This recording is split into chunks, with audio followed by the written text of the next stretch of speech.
there's no reason to remind the kingdom of what's on the horizon. This team's potential has had us dreaming about Sunday touchdown dances and Monday water cooler talks for months now. We have the returning patron saint, an upstart with an arm cannon. He slung that thing from his holster. Heck, we even got ourselves a second cheetah. Our rivals might see these changes as an opportunity, but Arrowhead is still the gateway to the West. Because in the kingdom, the tailgate doesn't stop at just burgers and hot dogs. And on the field, there's never a question when it comes to 4th and short. It's a 21-yard pickup on 4th down and 3. It's an attitude of going after everything when others don't expect it of them. So while the skeptics might take their wait-and-see approach, we're just gonna let it fly. Let your Chiefs flag fly. Let your vocal cords fly. Let your fandom fly.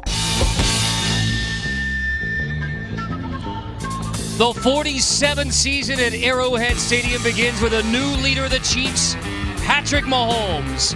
Chiefs preseason football is presented by Hy-Vee. With Trent Green, BJ Kissel on the field, I'm Carter Blackburn. Welcome once again to Chiefs preseason football 2018. It has been a remarkable 5-year run under Andy Reid, but clearly bigger goals ahead in 2018. Well, it's amazing. Coming off back-to-back division titles for the first time in Chiefs history, and the amount of changes that were made in the offseason on the defensive side of the ball, but of course the biggest change being at quarterback with Patrick Mahomes taking over the reins. And that leads us right into our sprint starting lineups. We begin with Eric Bieniemy's offense and Patrick Mahomes. Well, he's been highly touted coming out of college. He's got a big arm. Everybody knows that's what he's going to do, is he wants to throw the ball downfield. What you have to understand with a 22-year-old quarterback, first-time signal caller in the NFL, is that there are going to be some mistakes. But the thing about him is he likes to extend plays and he likes to keep his eyes up the field. And the group up front led by Dr. Laurent Duvernay-Tardif. Cam Irving takes over at left guard. Other than that, fairly stable up front on the offensive line. That has helped the young quarterback.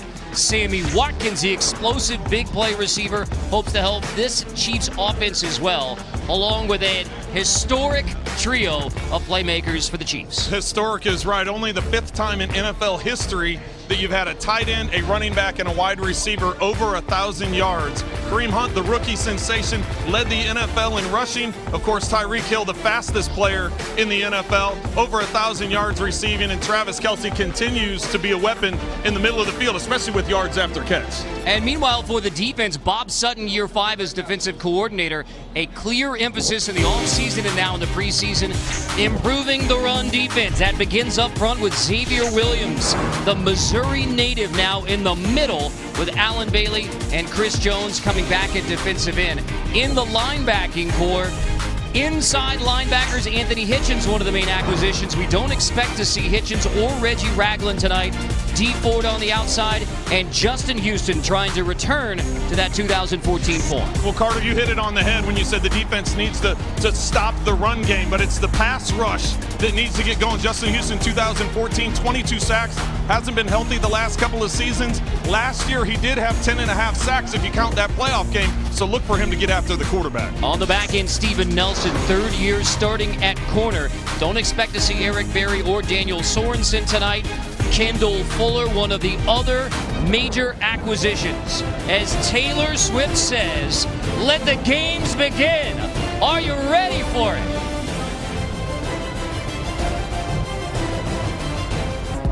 Chiefs preseason football is brought to you by Bud Light, game day's favorite light lager. Park University, the official higher education partner of the Kansas City Chiefs. And Hy-Vee, where there's a helpful smile in every aisle. After a very busy offseason, General Manager Brett Veach with our BJ Kissel. All right, Brett. Tonight is just another step in a never-ending process for you and your staff, but just how excited do you see the whole thing to come together tonight? Oh no, we're super excited to get this thing started off, and we're even more excited because we get to start off the 2018 season here at Arrowhead Stadium. But we got a lot of new faces on both sides of the football, and those guys have been busting their tails and getting better every week. Still got a lot of work to do, but tonight's the first step in that process. Yeah, a lot of big moves, a lot of key free agents brought in. Just who are you most looking forward to watching tonight?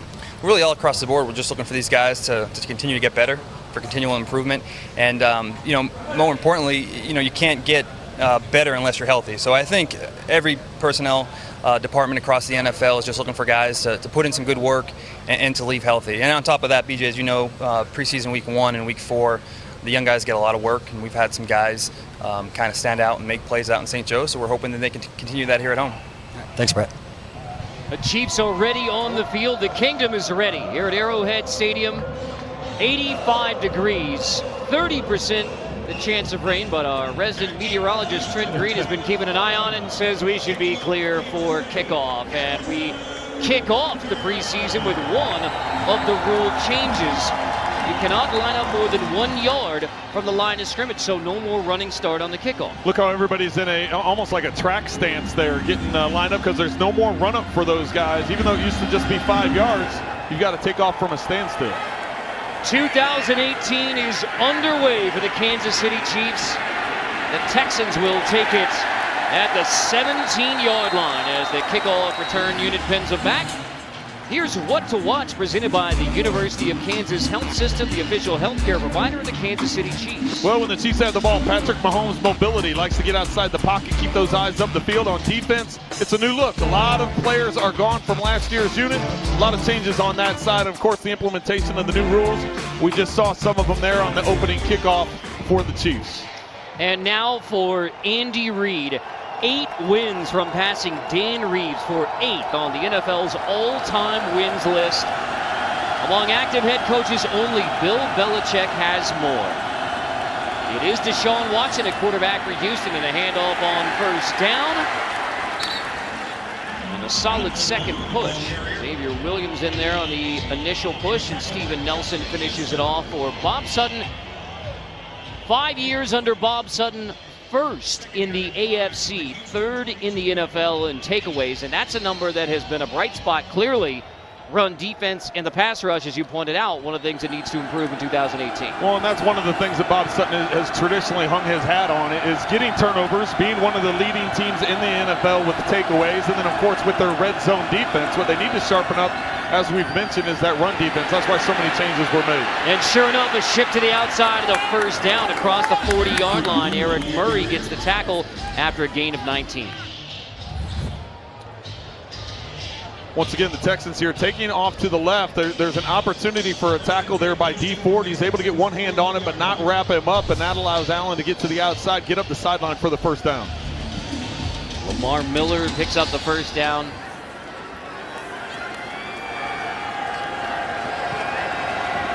First and 10 from the 41.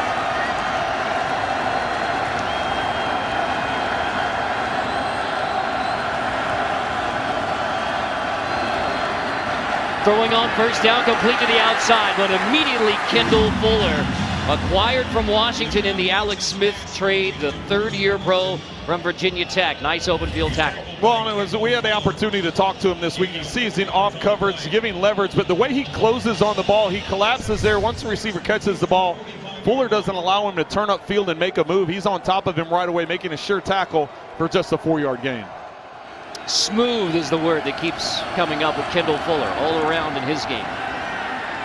Back up the gut, inside Alegwe, who's playing in place of the injured Reggie Ragland, and Terrence Smith, who's playing in place of Anthony Hitchens. So you have the twos in at inside linebacker, which has been a big point of emphasis in all regards. Well, and that was the exciting thing. We're not going to have an opportunity to see Hitchens or Ragland tonight. They're both fast, downhill, fill the gap type of run linebackers. And then, of course, both safeties are out as well. Eric Berry not quite all the way back. He has been practicing all through training camp. So we're going to see Eric Murray and Armani Watts are the two starting safeties in the backfield.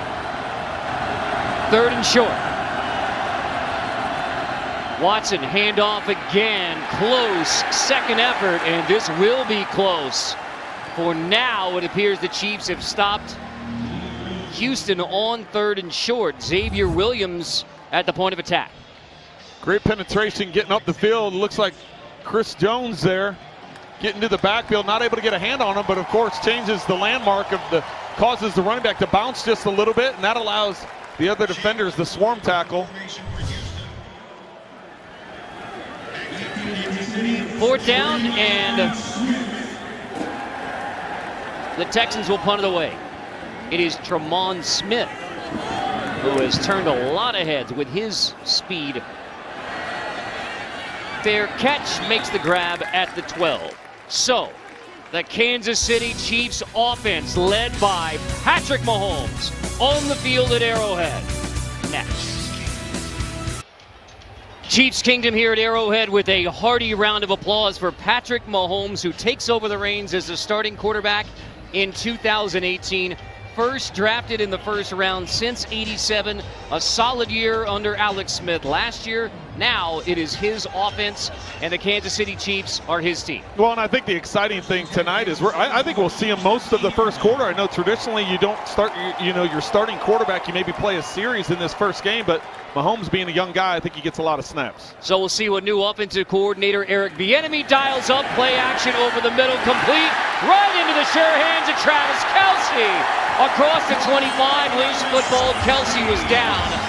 So right to one of the big targets and go-to weapons, Travis Kelce. A 14-yard gain. Well, and I like the way Mahomes, after this play fake, he steps up into the pocket, he fires the ball. He's not concerned with the rush. There were two guys coming free at him, yet he stepped into that throw. And once again, Kelce with yards after catch, making the first defender miss. And Mahomes takes an early hit on the first snap of the preseason into Tyreek Hill's hands on the outside. And Patrick Mahomes, we had a great conversation with Andy Reid about saying, we know what we were getting with the arm talent and the ability and the athleticism. I was holding my breath a little bit on how he could handle it all. And our conversation with Andy Reid this week says we have been totally impressed with how Patrick Mahomes has handled all of the leadership, all of the leading of the offense, all of the leading of Andy Reid's West Coast offense. Well, all those things you just talked about, but also the volume. This is a very high volume offense, and so far they've been impressed with the way Mahomes has been able to handle it. And how about Eric Bieniemy getting everybody going early? A touch for Kelce, a touch for Hill, and now a touch for Kareem Hunt, those historic trio that you talked about, Trent. Well, that's because Eric Bieniemy, there we take a look at him, the new offensive coordinator. He knew what we were putting in our open. He knew we were going to highlight those three guys. He's like, hey, we got to get them involved on this first series. So big test here for Mahomes and for Eric Bieniemy here. Third down, trying to get their first conversion of the game. Bieniemy, 9 years in NFL running back, the last with Andy Reid's Eagles in 1999. Now his first season as offensive coordinator. 6th with the Chiefs overall. Mahomes, room to throw on third down, finds Hunt out of the backfield. The Texans rally to the football to stop Hunt for a minimal gain on third down. So, Patrick Mahomes, opening drive, you take a hit, you get a couple big completions, and you get it into the hands of your playmakers. And you anticipate we'll see more of Mahomes in this first quarter. Well, the thing I like that he did there is first off, the Texans showed it was going to be a middle of the field cover 3 look. They had the safety down, and at the snap of the ball, they dropped the safety that was down in the box. He dropped him back into a cover 2 and got soft with the corners, trying to entice Mahomes to try and squeeze the throw in up the field, but he didn't. He took the check down, took what was smart. Sometimes it's okay to punt. That was a smart decision. Dustin Colquitt, the longest tenured member of the Kansas City Chiefs, returned just across the 30. Scoreless so far at KC. Bud Light Game Day Pass is your access to every game and a concession item for only $20 per game. Space is limited, so reserve yours today. Call or text 888-99-CHIEFS or visit Chiefs.com/Bud Light Game Day Pass. Patrick Mahomes 3 for 3 on the opening drive with completions to Kelce, Hunt, and Hill. For the Texans' second drive, they've already gone to Brandon Weeden, so Deshaun Watson just gets one drive for Houston.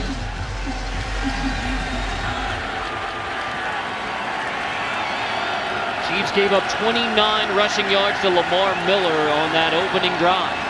Weeden play action over the middle. That pass is bobbled and incomplete. A chance for us to check in with B.J. Kissel about some changes on the Chiefs coaching staff.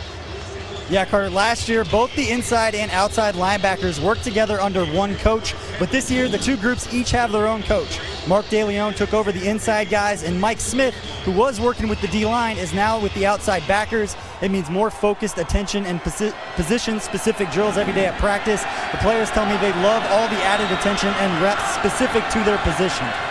So that means Mike Smith, working with the outside linebackers, gets to work with Breland Speaks, who was the highest player taken by the Chiefs in the draft this year. Second round, didn't have a first round pick. Well, it's impressive when you look at his size and his speed. You know, 285 pounds.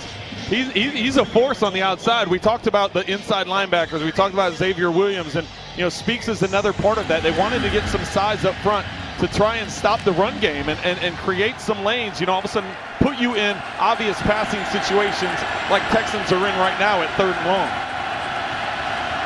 Speaks, a rookie out of Ole Miss, played on the defensive line there, now trying to move to outside linebacker with the Chiefs.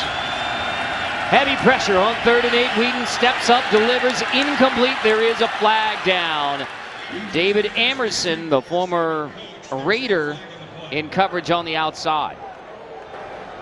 Holding, defense number 24, 5-yard penalty, automatic first down. Well, and Amerson had an up-and-down career when he was at Washington, and then, of course, with the Raiders the last couple of seasons. You see him extend that right arm. He gets it on the shoulder pads anytime you grab a hold of it, and there's really no need for it. The Chiefs were on a blitz. They had Watts coming in untouched off the right side and had a free shot at Whedon. Whedon didn't have a chance to hang on to the ball. He just had to place it to the boundary. So unnecessary play there by Amerson, and unfortunate because it gives the Texans a first down. Defensive holding because the penalty was before the ball was in the air. A first down after the Chiefs had him backed up. Blood winding down for Whedon, just does get it off. Swing to the, and it is incomplete. That may be fortunate because there were a couple of Chiefs bearing down hard, Terrence Smith and Eric Murray. Yeah, there may have been some, maybe he heard some footsteps. You see his head on the swivel there as he's coming out on the swing. You saw him look upfield a couple times. So there was a big hit coming, and sometimes definitely on that one, that affects you. So going back to that play with Amerson, though, you have to remember in the preseason, especially the first preseason games, the officials are going to be on top of all. There's certain points of emphasis. They're trying to set a tone for the game, trying to set a tone for the preseason, and of course carry that over into the regular season.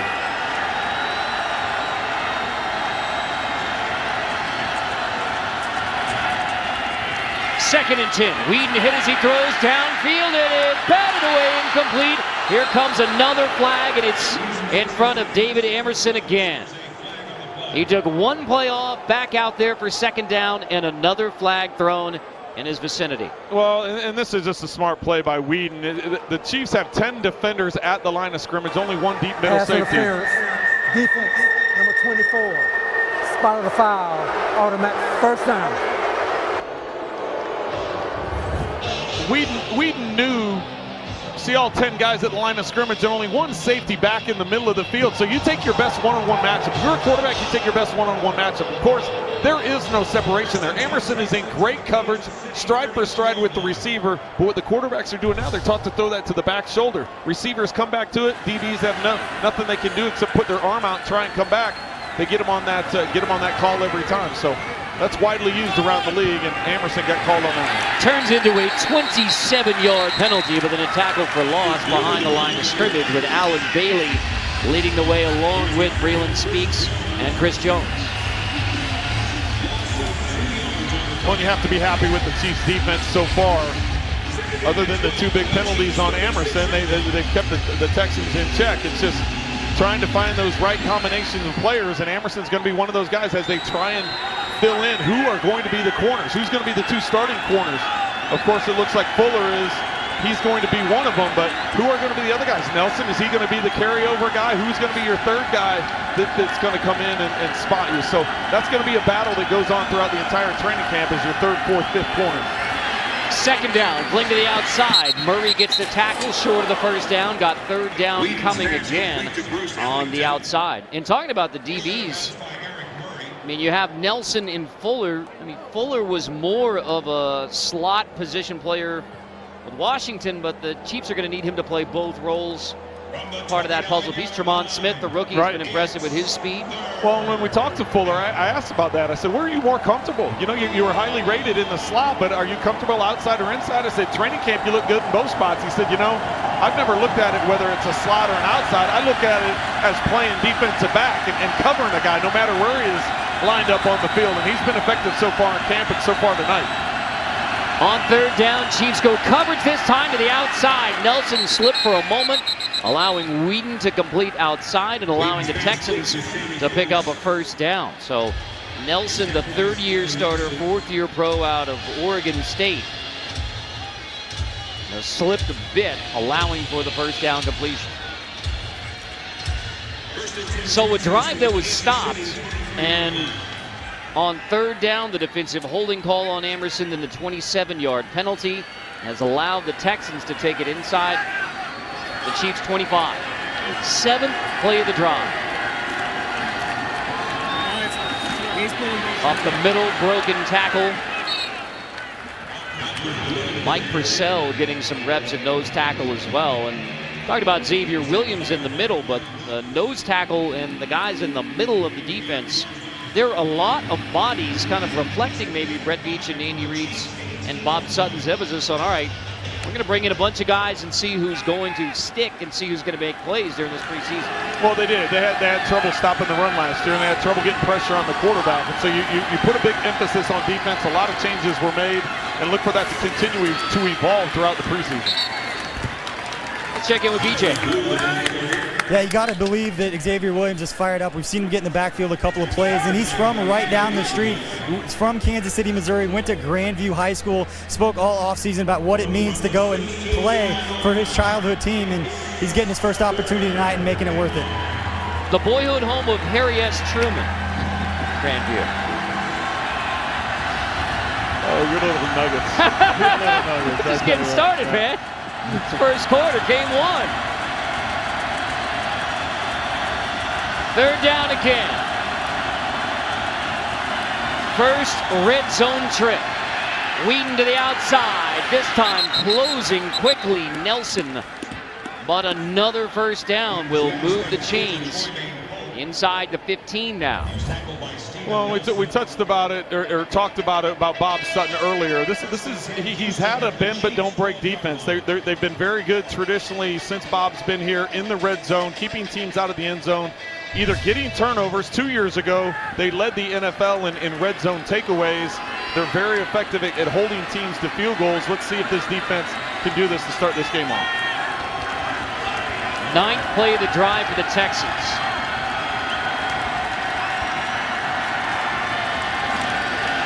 On first and 10, no room on the right side. Talk about all the numbers, and there's a lot to look at, but 5 years under Bob Sutton, 19 points per game allowed. That is third best in the NFL. So the numbers that matter most, points allowed over the long haul, has been an impressive number, one of the best in the National Football League. Well, and even last year, when as we've mentioned, there were struggles with the yardage standpoint, but they still were 15th, right in the middle of the pack in terms of points given up. So he's finding ways to take the ball away and finding ways to keep people out of the end zone. Looks like here they're going to go to man-to-man, however, as they've got a bunch of defenders near the line of scrimmage. On 2nd and 9, quick here to the outside. Nelson closes hard, forcing another third down. Nelson gets on Miller in a hurry. Well, and that's the thing. You're in man-to-man coverage. You can see the cushion that Nelson gives. He's a good 10 yards or more off on the inside on the slot there. Fuller was in press coverage. If I'm a quarterback, you tend to think, okay, I got a man-to-man with the press coverage. I want to go to that matchup because the defensive back's not going to be able to see it. Instead, he takes the quick throw to the outside. Nelson with the sure tackle. Now they got to come up with a big stop here on third down.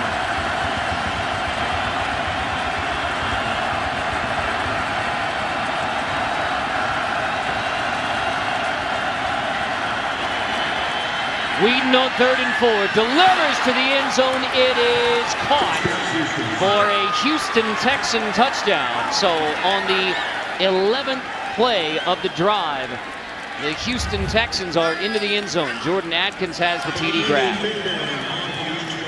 Well, and what happens here is the Texans catch the Chiefs in a quarters coverage, and when you're on the outside, Nelson, there's a post route going on the outside. You get depth. The tight end just runs a corner. It's a post-corner combination route. So when you're the linebacker trying to cover that tight end, you have no help to the outside as you're going, unless Nelson would cheat and fall off to the outside, but then you leave susceptible for the post behind it. So good combination route.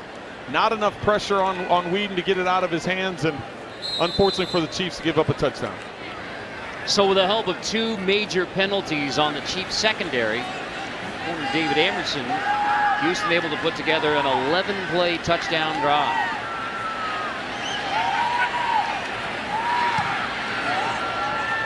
PAT is good, and Houston has a 7-0 lead on the Chiefs.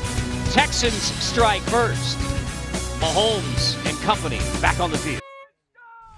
Describe the ideal training camp roommate. The ideal training camp roommate is someone that will help you study, but at the same time leave you alone. So I like my man Garrett Dieter because we always help each other study, and he knows when to kind of do his own thing. BJ and Patrick Mahomes, so 3 for 3, solid start. You know, one of the things that we've talked about with Eric Bieniemy and Andy Reid saying, no, we want him to be aggressive. We want him to take chances. I mean, there have been a lot of things written about interceptions in preseason practice, and the emphasis has been, no, we drafted this guy with the arm and the ability to get the ball downfield, and I think that be aggressive mentality is exactly what Patrick Mahomes brings to the Chiefs offense. Well, and I thought they handled it very well that first possession, being smart with the football. Big pop around the 25-yard line. That's Kerwin Williams bringing it out.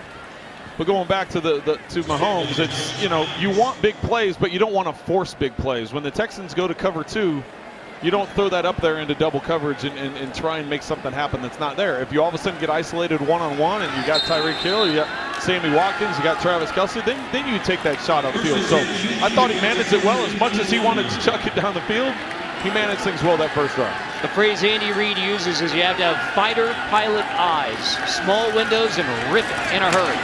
To the outside to Tyreek Hill again. One of the 1,000+ yard weapons for the Chiefs offense from a year ago. This is just a quick screen to the outside. You got Kelce and Harris trying to lead on the outside, and he's able to squeeze through and pick up a few yards, but the Texans were ready for it. You know, a year ago, a lot of defenses, they were either going to double Tyreek Hill, and all of a sudden you get Kelce one-on-one, or you're going to double Kelce and you get Hill one-on-one. Now all of a sudden you have a healthy Chris Conley coming back off of injury.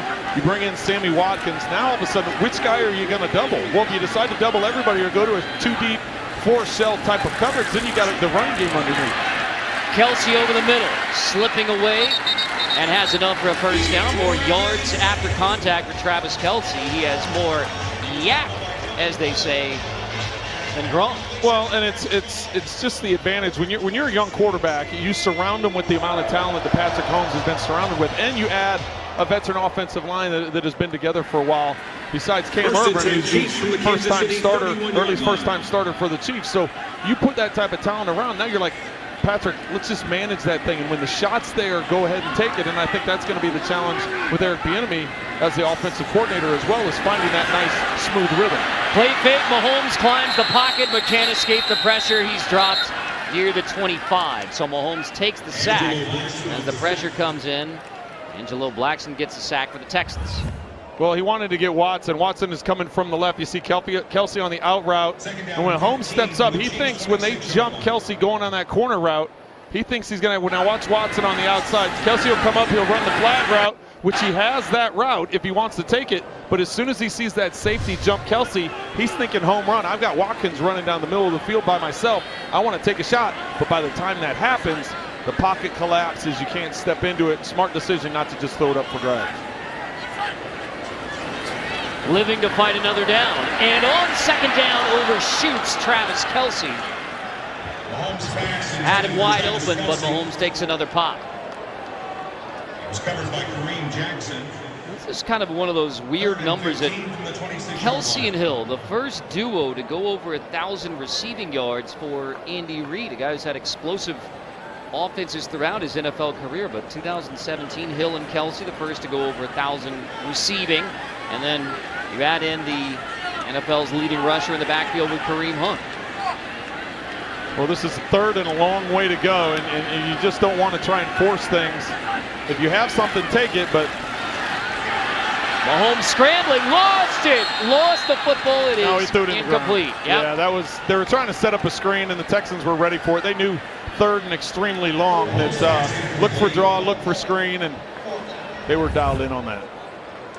Dustin Colquitt in high formation for Kansas City. Tyler Urban back deep. Quick dump, so incomplete. And the Chiefs will have to punt it again. Hyper-Mo look brought to you by Bud Light. So the Texans able to pressure Patrick Mahomes, and with 2 seconds left in the first quarter, Dustin Colquitt on the punt again. At the 29, up to the 34-yard line, and that will be the end of the first quarter. 7-0 Texans on the Chiefs to begin. Introducing Kingdom Blonde Ale by Golden Road Brewery, a clean, crisp beer brewed for Chiefs Kingdom. Be sure to enjoy a glass of Kingdom Blonde Ale during your next visit to Arrowhead. Please drink responsibly. Pairs very well with burnt ends, I'm quite sure. Start of the second quarter, 7-0 Texans on the Chiefs. On our discussion with Andy Reid, talking about Breeland Speaks at outside linebacker, I don't think you could have higher praise for a guy who's just come onto your roster than to say he is smart, tough, and relentless. That's a pretty good That's what you want right. in a defensive player, right? You want tough, smart, and relentless. And you know, I'm anxious to watch him develop throughout this game and throughout the preseason, because they're going to need him at 285 pounds on the outside. He's going to cause a lot of problems in pass rush. Whedon again throwing, completing to the outside. For Speaks, I mean, you mentioned the size at 285. He's a guy who plays both defensive tackle and defensive end in college, and now outside linebacker. For a guy to go the size of a defensive tackle who can move, and then here's the flag.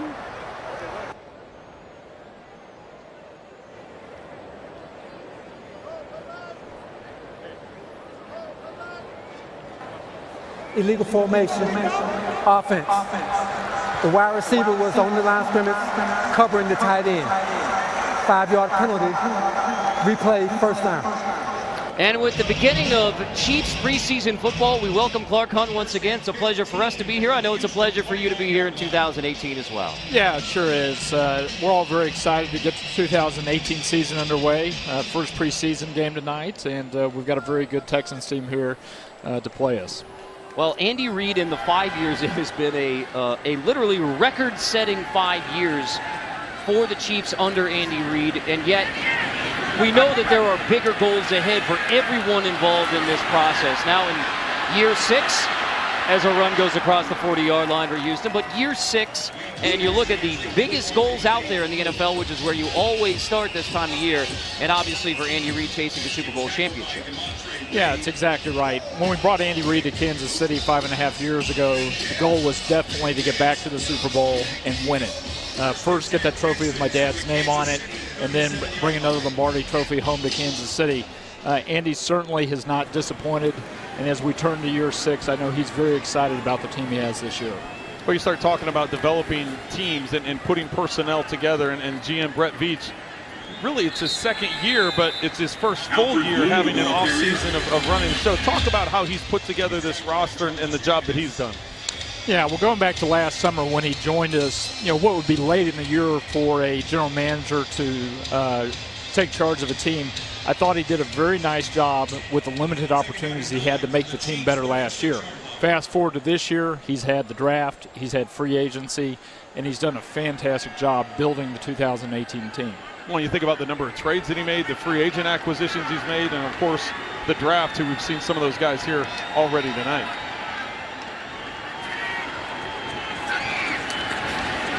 And on second down, Whedon flings to the outside again. Fight for it out there. They'll complete, take it inside the 30 as we look at the draft picks. And I think one of the things that the entire NFL was impressed with is for this draft and to improve, especially on the defensive side, when you don't have a first-round pick, you begin with Breeland Speaks, and clearly an emphasis on bringing in some bodies in defense. Yeah, going into the draft, I think he would tell you that the intention was not to have a purely defensive draft, but it pretty much ended up being that. And I think our defensive coaches, I know Andy's very excited about the youth and the speed that we now have on that side of the ball.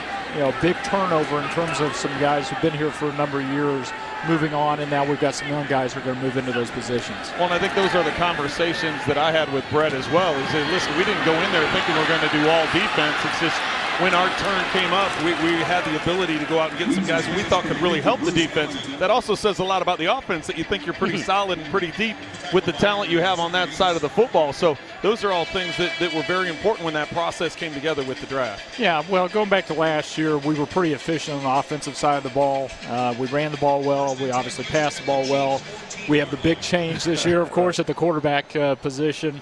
But we've added Sammy Watkins as well. So I think Andy feels very good about that side of the ball, and that gave Brett the flexibility to really focus on defense. Oh, by the way, yes, there's a big change in quarterback. I know that you, along with everyone else in the kingdom, excited to see Patrick Mahomes grow into this new role of the starting quarterback, leader of the offense, and leader of the Kansas City Chiefs. Yeah, we sure are. As an organization, as a family, glad to have Patrick at the helm as our quarterback. It's going to be fun watching him develop. It's certainly going to be a process. Andy has been very pleased with what he's seen from Patrick, not only with his play on the field, but his knowledge of the playbook and his leadership in the locker room. Well, I think that all those things are great things, but another thing about being a quarterback in Kansas City is being a part of the community, and I think that's another thing that's impressed me. Being a young guy, only 22 years old, you look at him sticking around in the offseason, being involved in the community, being out there, being seen by the fans. I think that was an important part of it as well. Yeah, that's exactly right. And that's just part of his leadership quality. You know, he knows what he needs to do to be the leader of the team. Part of that is leading the Chiefs Kingdom, being out there in the community. I've had so many people tell me that they've seen him at a Royals game or they've seen him at a Sporting Kansas City game, and I think that just speaks volumes to the type of person he is. Well, since we saw the Texans go on a touchdown drive, we can't end on that note. So we'd like you to stay and maybe visit about some other things going on in the kingdom and then get a chance for Patrick Mahomes to air it out on the other side of the football. Is that all right with you, Mr. Hunt? Yeah, exactly. I'm not sure Patrick's going to get another opportunity tonight. I heard him say during the week that he was going to be in Andy's ear if he didn't get a touchdown, so we'll see how persuasive he is. Part of dealing with a quarterback in the preseason, chomping at the bit to get out there and roll. 14-0 now with Clark Hunt from Arrowhead in a moment. During the 1996 preseason week 1, the Chiefs headed to Mexico, trouncing the Cowboys 32-6. And November 19 against the LA Rams, that's exactly what the Chiefs will be going for again in Mexico. Clark Hunt joins Trent and I again here in the booth, and I know your family has for decades been a part of growing the game of football, this brand of football, internationally, and I know that is part of the Chiefs going to Mexico to play that game against the Rams. Yeah, well, it's a big initiative of the NFL, and the Chiefs are glad to be part of that. We had a chance 3 years ago to go to London, play the Detroit Lions. Great experience for the team, great experience for our fans.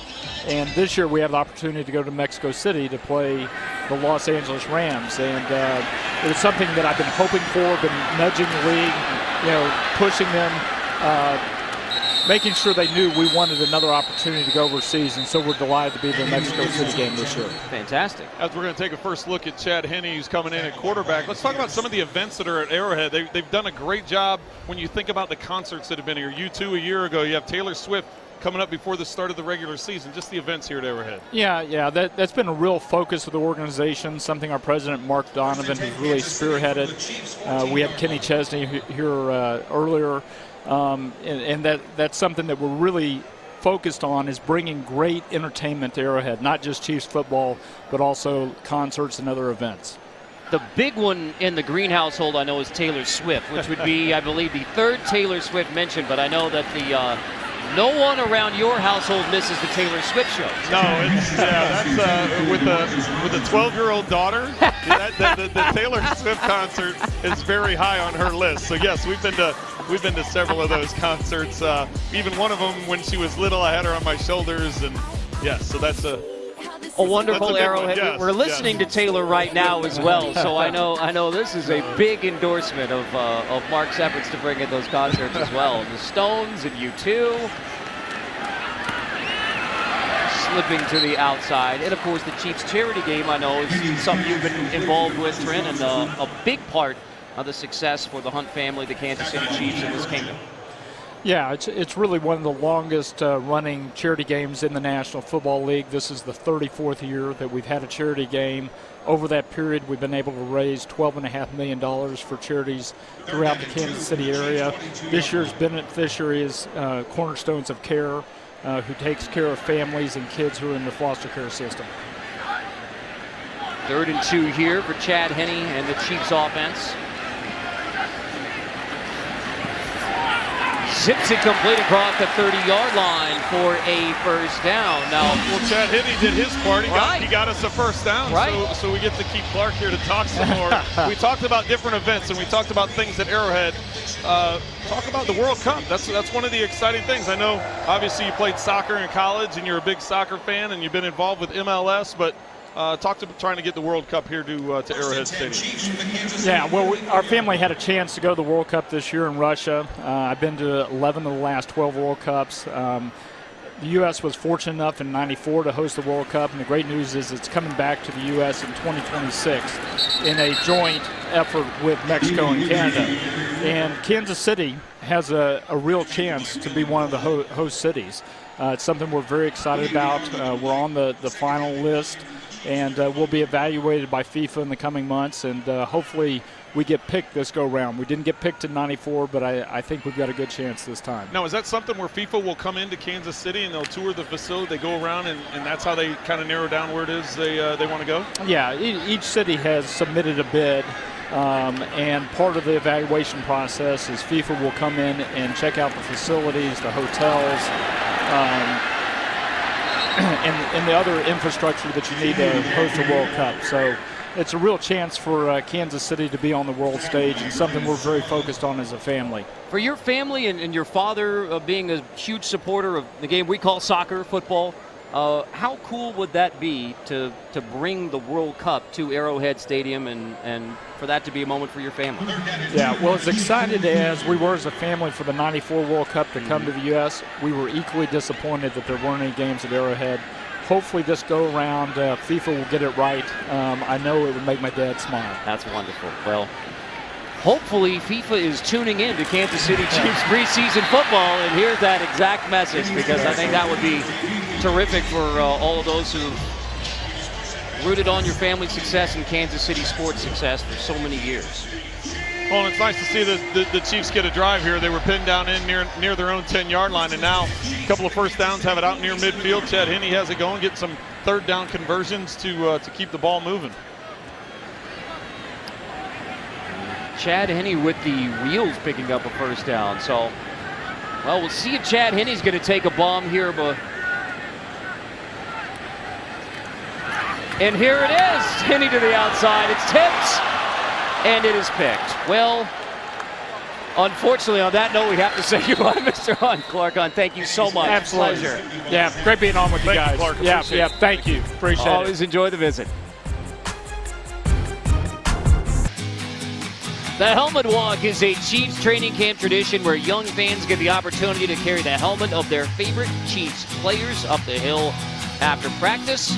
It's inspiring me to bring my family out to St. Joseph and girls walk up the hill. Oh yeah, now this is you. I know you have lived all of these all that. moments. That's right. Yeah, That's you've lived right. every one of these, including where Patrick is at right now. Oh yeah, and I've McGloin also with the hat on and the earpiece. I've done all those things. Yes, I've experienced all that. The father, the starting quarterback, the backup quarterback, and the hat. Yeah, those could be scenes from Trent Green through the years. Yes, the look back. Yes. All right, so what's Patrick trying to figure? What are they going through right now? You're looking at. Well, I think what he's doing is he's going over that last drive, and he's trying to. My guess is he has a tablet there that he's looking at. You can see Chad Henne is over here, sitting to his right on the side there, and they're probably going through the plays, talking about the drive. Hey, what are we getting coverage-wise? What checks can we do at the line of scrimmage? It's a continued evaluation as you're trying to get better. Eric Bieniemy's right there as part of that conversation. Mike Kafka, the quarterback coach. So it's a continual learning process. And I know the Chiefs are on defense now, but he's thinking with Eric Bieniemy, an offensive coordinator, he was, as a running back coach, very hard-nosed, very, very demanding. And the transition to offensive coordinator, you want to keep that demanding, and yet you have a different role than a position coach would. Well, and I think you see he and Andy Reid having a chance to talk right there. That was one of the things Andy talked to us about is Eric is such an intense coach and is so involved in a number of things, just making sure he doesn't get too involved or too focused on one area, making sure you got to, as a coordinator, you're trying to keep an even keel and keep a balance. and it's a learning thing for him as well. That ball clearly bounced. All right, there we go. Wave it off. Incomplete. Third down. That's a stop. And so the Chiefs defense gets a 3 and out. Joe Webb III was in at quarterback for the Texans. And one of the better series for the Chiefs defense, 3 and out. Leckler still back there punting for the Texans. How about that? That's incredible. The years that he's been in the league. When I played, he had been in the league a long time. That's it. Shane Leckler now in his 19th NFL season out of Texas A&M. Devon Smith will let it bounce inside the 10 and 14-0. Chiefs defense gets a stop. Gonzalez now both to the right side. They play fake, throw it right side for Gonzalez, and The catch is made! Touchdown! Kansas City over the shoulder! It's not only a catch for Kansas City, it's a catch for Canton. His 63rd career touchdown catch, the most by any tight end in National Football League history.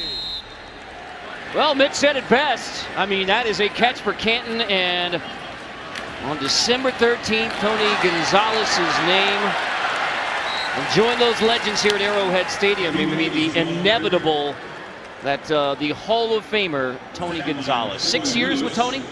6 years with Tony, and yeah, a few touchdowns along that that time stretch. So now, it's pretty impressive. You consider the career, and you know, and he's eligible this year for the Pro Football Hall of Fame. He's going to be a first ballot guy. You know, I know there's been a lot of debate about the election process and those kinds of things. I don't know how he's not a first ballot. So a lot more awards coming TG's way. Henny incomplete on first down. Bounce it. That is incomplete. So Chad Henne in his 11th year out of Michigan. Signed by the Chiefs in March following the Alex Smith trade. A 2-year contract for the veteran Chad Henne. Since 2013, he has appeared in 6 games. 3 of them starts in 2014 with Jacksonville. Then Blake Bortles took over at quarterback, so transitioning to the backup role. And now you have the veteran 11th year backing up your second-year pro Patrick Mahomes.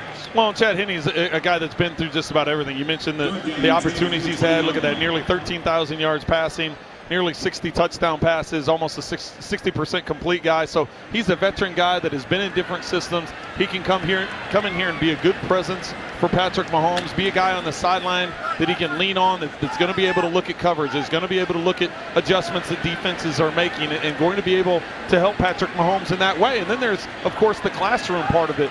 You know, Patrick Mahomes had a year of learning how Alex Smith did things. Now he has the opportunity to learn how Chad Henne has developed such a long career. And so you're always trying to learn as a quarterback. And he delivers and completes. DeMarcus Robinson rolling across the 35-yard line. So on 3rd and long, it's Henne to Robinson for a 16-yard gain.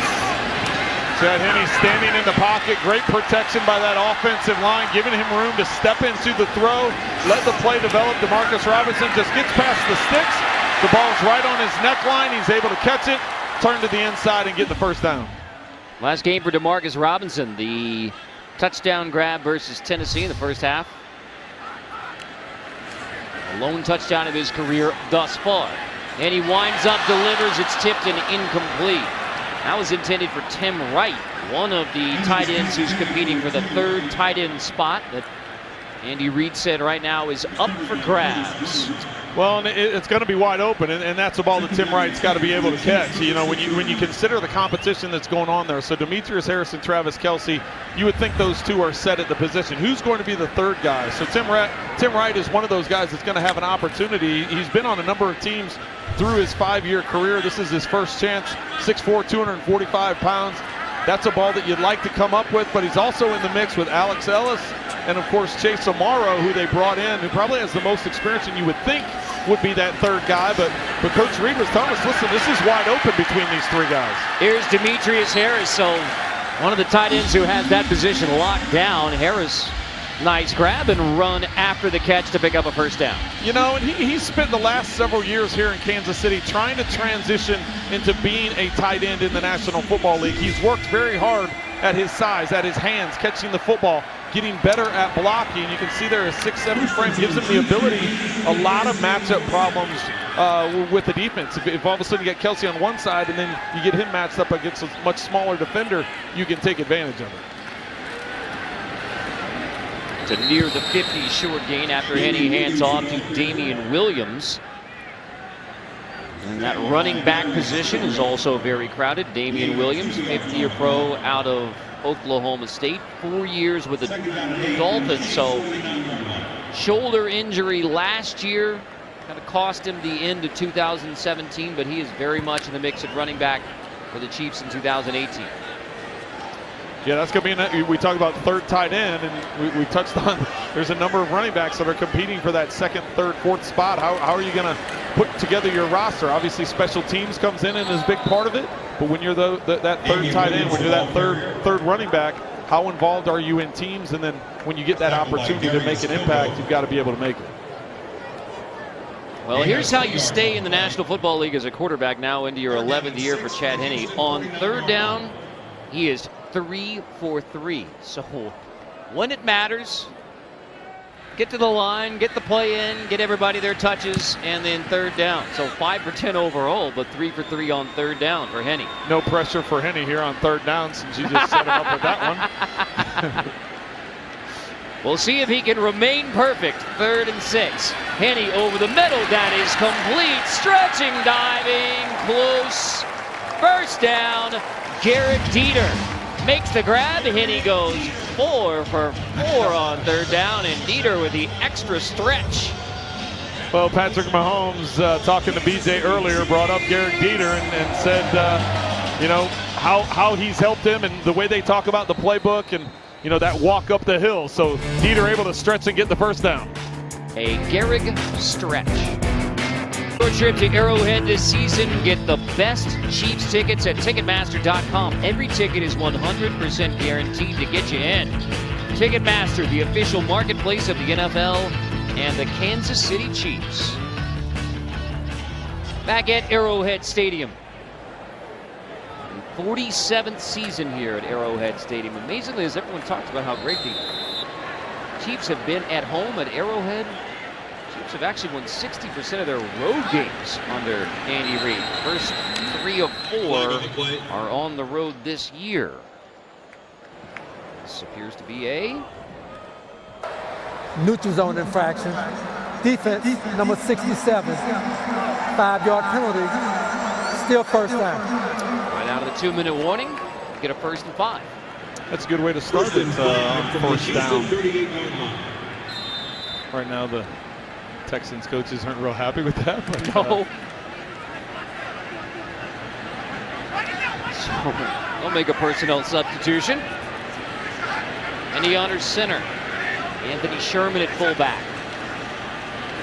Longest tenured fullback in the National Football League. Damian Williams gets the handoff as we check in with B.J. Kissel.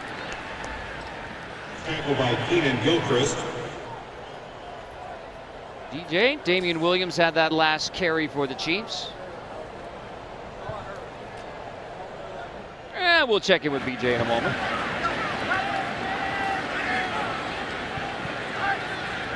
Did BJ already go in for halftime?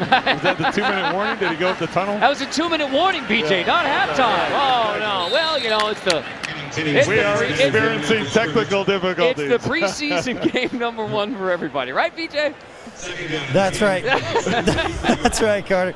Damian Williams is one of the guys, talking about a crowded running backs room. He's one of the guys who've really been impressing up at camp, and not just with his ability with the ball in the hands, but Trent, you know, Eric Bieniemy and Dylan McCauley's running back coaches, these guys are going to make him do their work in pass protection as well. He's a guy who brings fire to the practice team. He told me after practice one day that inside linebackers coach Mark DeLeon went up to him after practice and likes that he's talking, likes that he's fired up, and really gets the linebackers and everybody going on the field.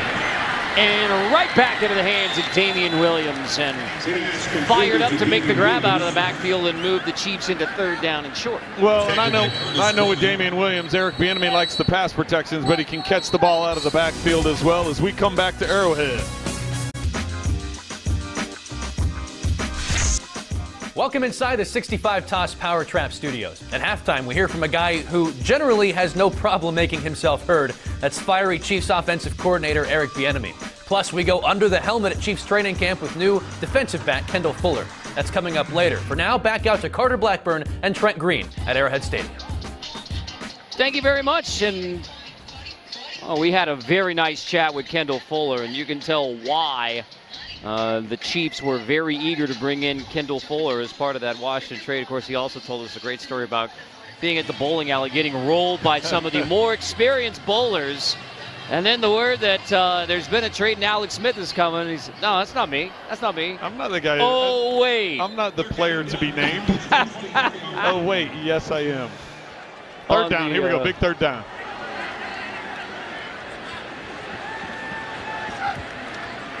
Henne on 3rd and 1. Takes a shot. Henne to the end zone. It is caught. Touchdown, Chiefs. DeMarcus Robinson hauls it in. Robinson into the end zone just before the half at Arrowhead again. Great recognition by Chad Henne, realizing that the Texans had stacked the box. It was 3rd and 1. They thought it was going to be a run. They wanted to make sure they stopped the run. Everybody's inside. You got man-to-man coverage on the outside. Henne keeps his eyes to the middle to hold the safety. Robinson beats his man with a little stutter move off the side and a perfectly thrown ball over the outside shoulder for the touchdown.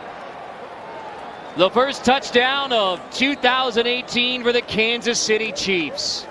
Henne 5 for 5 on 3rd down. A 13-play drive that started at Kansas City's own 10-yard line. And with 1:09 left to go in the first half, the Kingdom celebrates a touchdown on the board. Chad Henne to DeMarcus Robinson. And Robinson, who closed out 2017 with his best game as a Chief, our Bud Light Hypermo, a solid start to 2018. Solid start. You'd like to see him catch it the first time, but it's fine if you catch it the second or third time as long as you secure it before you go out of bounds. So good job by DeMarcus to get good separation at the line of scrimmage, had the little stutter move to get off the line of scrimmage. And let's talk about that offensive line. You know, we talked about Chad Henne converting 3rd downs and getting things with his legs, and all Damian Williams and, of course, DeMarcus Robinson on that. It's the offensive line did an outstanding job there, creating lanes, giving time in the pocket, running that 2-minute offense. So give credit to that second offensive line.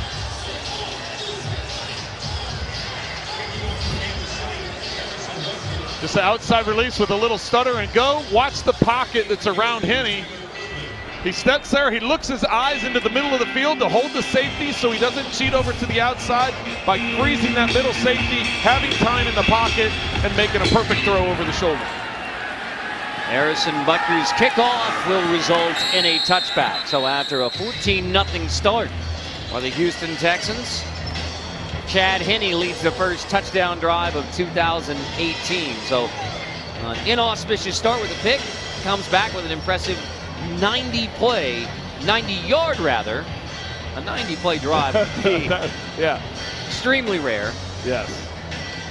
A 13-play, 90-yard TD drive. So Robinson already with 3 catches, 48 yards, and a touchdown in this one.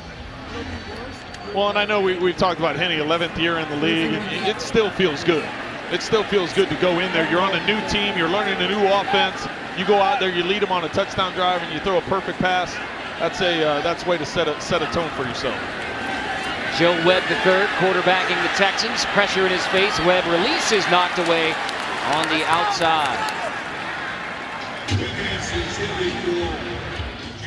Good pressure there that time. I believe it was Speaks that came around and was getting close to hitting Webb and caused that ball to flutter a little bit. Didn't allow him to step into the throw.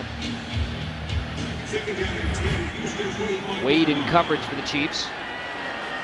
Speaks at the top of the screen. No, he's the one that causes him to step up in the pocket and not be able to step into the throw. And off on 2nd down. Cut back right into Ben Neiman. The rookie, undrafted free agent out of Iowa. Well, here's the thing I've been impressed with. We talked about at the beginning of this, the new rule changes and the implementation of the new rules. I thought we were going to come in here and have a bunch of penalties on the defense for dropping their head. And that was a prime example there. Last year, everybody would have come in there with their heads down, flying in there. Did you see how they kept their heads up, made the tackle with their chest? They've made the adjustment, and that's something that's going to be monitored throughout this preseason. So even though there's a lot of discussion about you, I mean, you like the change so that you are tackling with your head up and tackling with your face. And I thought it was going to be more difficult. I honestly thought we would have 3-4 penalties already by halftime. So I've been impressed as there's a timeout on the field. I've been impressed by the way both defenses have been able to adjust. Number one, it's player safety. You know, you look at what happened to Ryan Shazier in Pittsburgh last year, and that's a tragic injury that happened to him. It's nice to see him on his feet and moving around, but you don't want to see anybody get hurt like he did. And when you think about guys getting concussions on the other side that are receiving that hit, it's an important rule. It's going to be tough, as we've already seen in the Hall of Fame game. It's going to be tough to monitor and tough to call because some of those plays happen in fractions of a second. You've got to make a quick decision. And a possible ejection as well. Now, in addition to this, you still have the defenseless player rules, so it's two different rules now that must be adjudicated in real time and sometimes with replay. Tremont Smith is back, makes the grab inside the 25-yard line, wrestled down at the 20. So Andy Reid used a timeout there to give the offense another couple of reps. And there will be Chad Henne coming back out. Tremont Smith, who was clocked with a 4.38 40 as part of his pro day, and yet still concedes to Tyreek Hill, fastest guy on the team, fastest guy. 4.38 is fast, and it may put him in the top 10, top 20 in the NFL, but number 2 on his own team.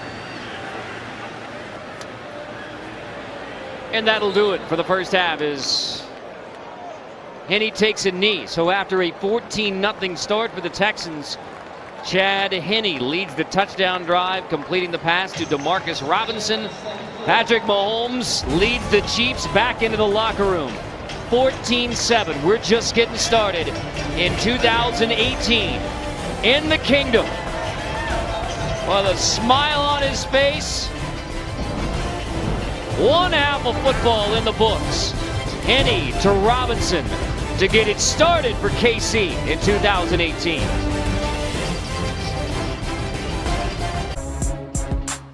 Chiefs preseason football is brought to you by Bud Light, game day's favorite light lager. Park University, the official higher education partner of the Kansas City Chiefs. And Hy-Vee, where there's a helpful smile in every aisle. 14-7 at the half, the 56th season of Kansas City Chiefs football. Carter Blackburn, Trent Green, B.J. Kissel on the sideline. So after the 14-0 start for the Texans, a little more to like on the Chiefs side with points on the board and a touchdown to talk about. Yeah, it wasn't the most exciting first quarter for the offense, but I think the thing I liked best about Patrick Mahomes, it was that he didn't have the negative play. He didn't try forcing something. He tried looking deep. But when the play wasn't there, he was okay checking it down and going underneath. I know that's not exciting, but I think that was the smart way to start it for him. And so then for Chad Henne, he leads the drive of the half presented by Hy-Vee. And it was an all-around effort by the offense, getting a running game going behind Damian Williams. A drive that started at the 10, then Williams out of the backfield from Henne. Perfect 5 for 5 on third down. Chad Henne on the drive, including the touchdown pass on third down to DeMarcus Robinson. As much as you tried jinxing Chad Henne during that drive by saying he was perfect on third down, he just kept continuing to make throws and make completions and came up with a big touchdown pass. Great line protection. Good job creating holes for Damian Williams so they could get that run game going. You get the run game going, then all of a sudden that opens the play action pass, and the Chiefs took advantage of it. Chiefs will receive a second half kickoff. Tremont Smith takes it near the goal line. And Tremont Smith across the 20, across the 25-yard line. So take a look at the numbers and really I don't know if you'd say the hidden yardage in there is Henne with 8 for 14, but again, the perfect on third down. But the 2 big penalties by the defense early led to the first touchdown of the game for Houston. Some of those hidden yardages coaches like to talk about. Well, the bulk of the yards there came in that second quarter with Henne in there, and you mentioned that drive started at the 10-yard line. 90 of it came on that one drive. Matt McGloin in at quarterback now for the Chiefs with Kerwin Williams in the backfield. McGloin winds up, throws incomplete. We check in with B.J. Kissel. Thanks, Carter. Down here with Chiefs defensive lineman Chris Jones. Chris, I got to admit, my favorite part of camp so far is before practice, having you walk down the hill and just creating energy with the fans, letting them know, going back and forth with them a little bit. Where does that energy come from on a Monday morning at 8 o'clock? Oh, man, it's definitely needed. I try to hype the crowd up to hype me up, man. I definitely feed off the crowd. My teammates feed off of me, and energy is contagious, man. And I try to show it, especially at 8 in the morning, man. And when everybody is halfway asleep, it's hot outside, and we're in St. Joe. I just try to give the team energy, and I feed off the crowd. I come down, I make sure that they hyped up, make sure that my teammates is hyped up, and try to bring that within the game. Yeah, we've talked about the fact that you lost some weight coming into this season. Just how do you feel physically coming into the season? How do you feel about tonight? I'm trying. Hopefully, we get this score up, and I feel a little better. But overall, I feel great. I was running around, defense running around, making plays. What's your expectations for the defense this season? Just be a dominant defense. Last year, we was kind of rock bottom at the run, and main focus is stop the run and rush the passer. I've always wanted to ask you this question. We're going to get a little weird here. Just if you weren't playing football, what do you think it is that you'd be doing? I would definitely be an actor. Leonardo DiCaprio is one of my favorite actors. The Wolf of Wall Street is one of my favorite movies. I would definitely be an actor. If it wasn't Wolf of Wall Street, what movie do you think you could be in that you would have been the star in? Skyscraper with The Rock. Dwayne Johnson, I definitely would have took that job. No offense to The Rock, but I definitely would have took that one. You would have saved everybody. Definitely, most definitely. All right, thanks, Chris. Appreciate the time. Thank you, BJ. The never shy Chris Jones, always one of the best interviews of our preseason, Chris Jones and B.J. Kissel. And I like how he was just ready with 2 movies already, never backing away from anybody, including offensive tackles. We have a new candidate for Voice of NFL Films, Trent Green. Now, you talked about with the home games with San Francisco and Jacksonville, but 3 of 4, like Jack Kerouac, on the road to begin the season for the Kansas City Chiefs. Yeah, that's a tough start. You look at a year ago, the Chiefs were able to jump out to a quick start off the season 5-0. Now all of a sudden you have a new young quarterback, and you're going to put him on the road 3 of the first 4 games. So it's a challenge. It's not one they're going to shy away from, and one they're going to take head on, especially with the opener being against the Chargers, a division opponent on the road. I mentioned that earlier that under Andy Reid, 60% on the road wins with the Kansas City Chiefs. That is amazing. 60% as we check in again with BJ.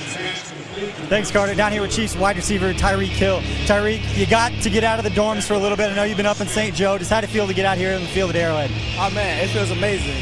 Just to be back in Arrowhead, the atmosphere, the fans, and it just feels amazing, Yeah, in 2 years, you've scored 20 touchdowns. You've averaged 51 yards per play on those 20 scores.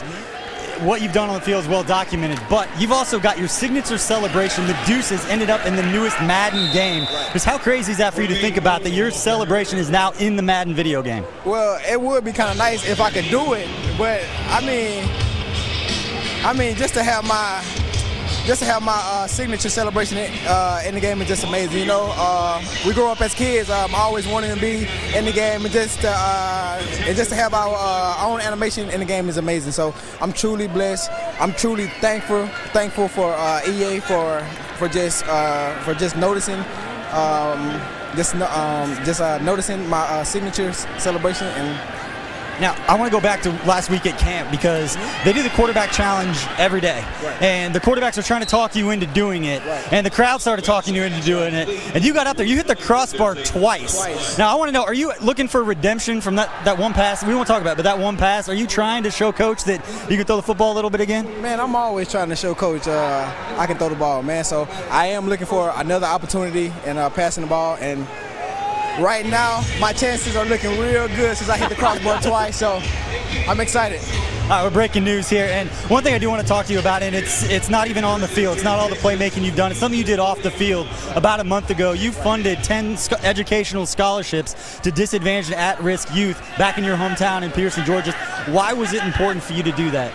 I mean, growing up in a small town, it's very hard to make it out. So, I mean, I was able enough to give back.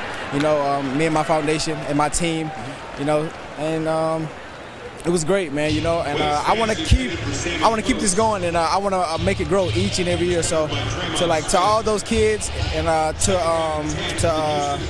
all those kids and all of the kids who didn't get scholarships, you know what I'm saying? Keep focusing, keep grinding. We got you, man. God has a plan, and I'm just gonna keep giving back. All right, thanks, Tyreek. Appreciate the time. Tyreek Hill. Now, I got to get your perspective, Trent, on the quarterback. When everybody else on the team wants to be the quarterback, everybody else wants to throw that football. They want the glory that you quarterbacks, as Webb shows off his wheels across the 40-yard line. So you got Tyreek Hill, who's one of the most dynamic playmakers wherever you line him up on the field. Punt returner, kick returner, wide receiver. You can out of the backfield, whatever. But he is still angling to get those reps at quarterback. All I have to say, and Chiefs fans will nod their head, is Travis Kelce. Go back to last year. Travis Kelce begged for a couple years. Let me throw a ball, and that was an epic failure. And it's going to take a lot, other than a couple of wounded ducks that hit a crossbar and hit an upright, for Tyreek Hill to be able to throw a pass in an NFL game. I'm just going to put it out there. Now that is an example of keeping it real from the QB room. When you go, all right, let us do our job. I'm going to give him the cheetah and the deuces and the fastest guy in the NFL. But it's that, a blind squirrel finds a nut every now and then. He hit the crossbar, and one time he hit the upright. It wasn't the crossbar, it was the upright. So, let's keep him with the ball in his hands, making defenders miss, and getting into the end zone. More chances for the leave the passing to the professionals. Oh, wait, we got a game going on. Here we go. Let's find out. Offense number 61. 10-yard penalty, replay second down. I mean, BJ alluded to some of these numbers, and you really have to digest them one by one, because what Tyreek Hill has done in insane. 2 years is exactly that. It's insane. Well, and I think when he first came on the scene, and I think when people play him for the first time, they say, yeah, he's fast. You see him on tape, he's fast. They don't realize how fast he is. And there were multiple times I saw on tape where guys, it was just poor angles. Safeties taking poor angles, linebackers taking poor angles. It's not understanding the speed that he's at. We had that conversation with Sammy Watkins. I'm like, Sammy, you're a state champ in high school in the 200 meters. You're second in the 100 meters. You're a fast receiver. He's like, I'm not Tyreek fast. That's like a whole nother level of fast. He's like, I thought he was fast, but when I got to this team and I watched him run, it was like a whole nother gear. He gave us that story about, hey, I was beating him one time. I jumped the gun on a sprint and got ahead of him, and Tyreek came running up next to him like, yeah. Yeah, when you have lightning quick sprinter NFL wide receivers saying, I'm fast, I've always been fast, and there is no way I'm keeping up with Tyreek Hill. Yeah, he was like, I even jumped out to like a 3-yard head start. I took off early, and he just walked me, I don't want to say walk him down because they're still running fast, but the fact that Tyreek was able to catch him, and Sammy Watkins is fast now. And you remember 2 years ago we're talking about, all right, how is Tyreek Hill going to fit in the return game? All-pro, record-breaking, touchdowns from kickoff return, receiving and rushing, first time in a game since 65, all those things. And last year, we're saying, all right, Tyreek Hill, wide receiver, how was that going to go? Well, that was the thing. He's almost 1,200 receiving yards. Yeah, it's a transition that not many players can make, to go from running back to wide receiver. And you're getting the ball in your hands. When you're a running back, you're catching a lot of the underneath stuff, but it's the up-the-field throws that you have to make adjustments to. It's depth perception with the ball carrying in the air a long time. It's a ball coming between defenders that you got to be able to snag. That was the impressive thing about his transition. And now, meanwhile, for the Kansas City defense, they're facing 2nd and 8 as the Texans are moving it again inside the 15. It was a 14-0 start for the Texans.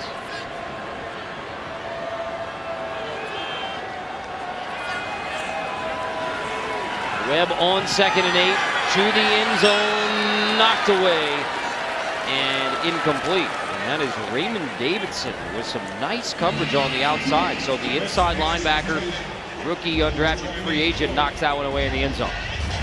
Well, we talked about this in the second quarter. This is where the roster spots are going to be made. That's where these roster spots, you want to make an impact on defense. If you're a defensive player, offense, you're offensive player. But you also have to be a member of special teams. You also have to show up on special teams because these guys right here, Raymond Davidson, he's fighting for that roster spot. But as much as he needs to show what he can do on defense, he's also got to be a part of the special teams if you want to be on that 53.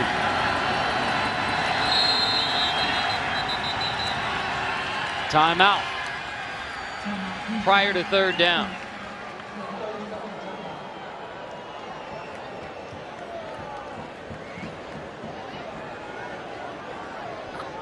Chris Jones with a towel around his neck going out to give the defense a little pep talk.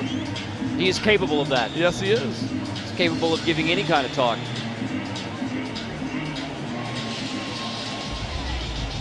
Well done, Chris. Bringing the energy. Chiefs preseason football is brought to you by All Copy Products, the official supplier of digital office technology for the Kansas City Chiefs. For more information about All Copy Products, go to allcopyproducts.com. So out of the timeout, 3rd and 8. Texans have their 3rd string quarterback, Joe Webb III, out of UAB. Pressured off the edge. Webb back at the 20.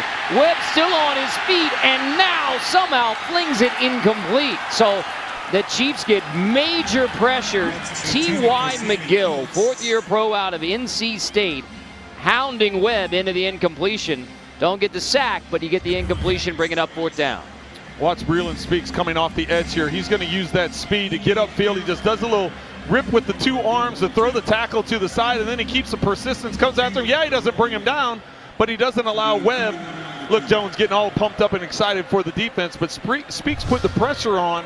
It didn't allow Webb to keep his eyes upfield. Ultimately had to throw it away, forcing this field goal attempt. 31-yard field goal attempt coming.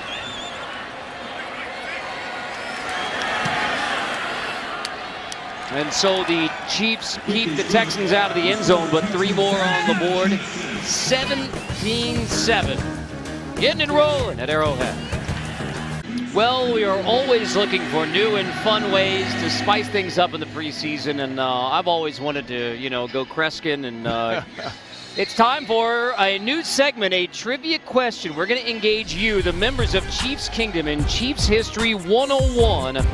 We ask viewers who holds the Chiefs record for most passing yards in a single game in Chiefs history. Well, there's a number 10 throwing the ball. That's a Tyreek Hill that's a number 10. It's not me, though. Okay, I'll tell you that. We saw Dawson, we saw Montana, we saw Gerbach. Of all the fantastic names who have actually played quarterback for the Kansas City Chiefs, and Patrick Mahomes is certainly capable of putting on a performance. Yes. Like our answer he's putting quarterback up some huge numbers in college. Did, yes.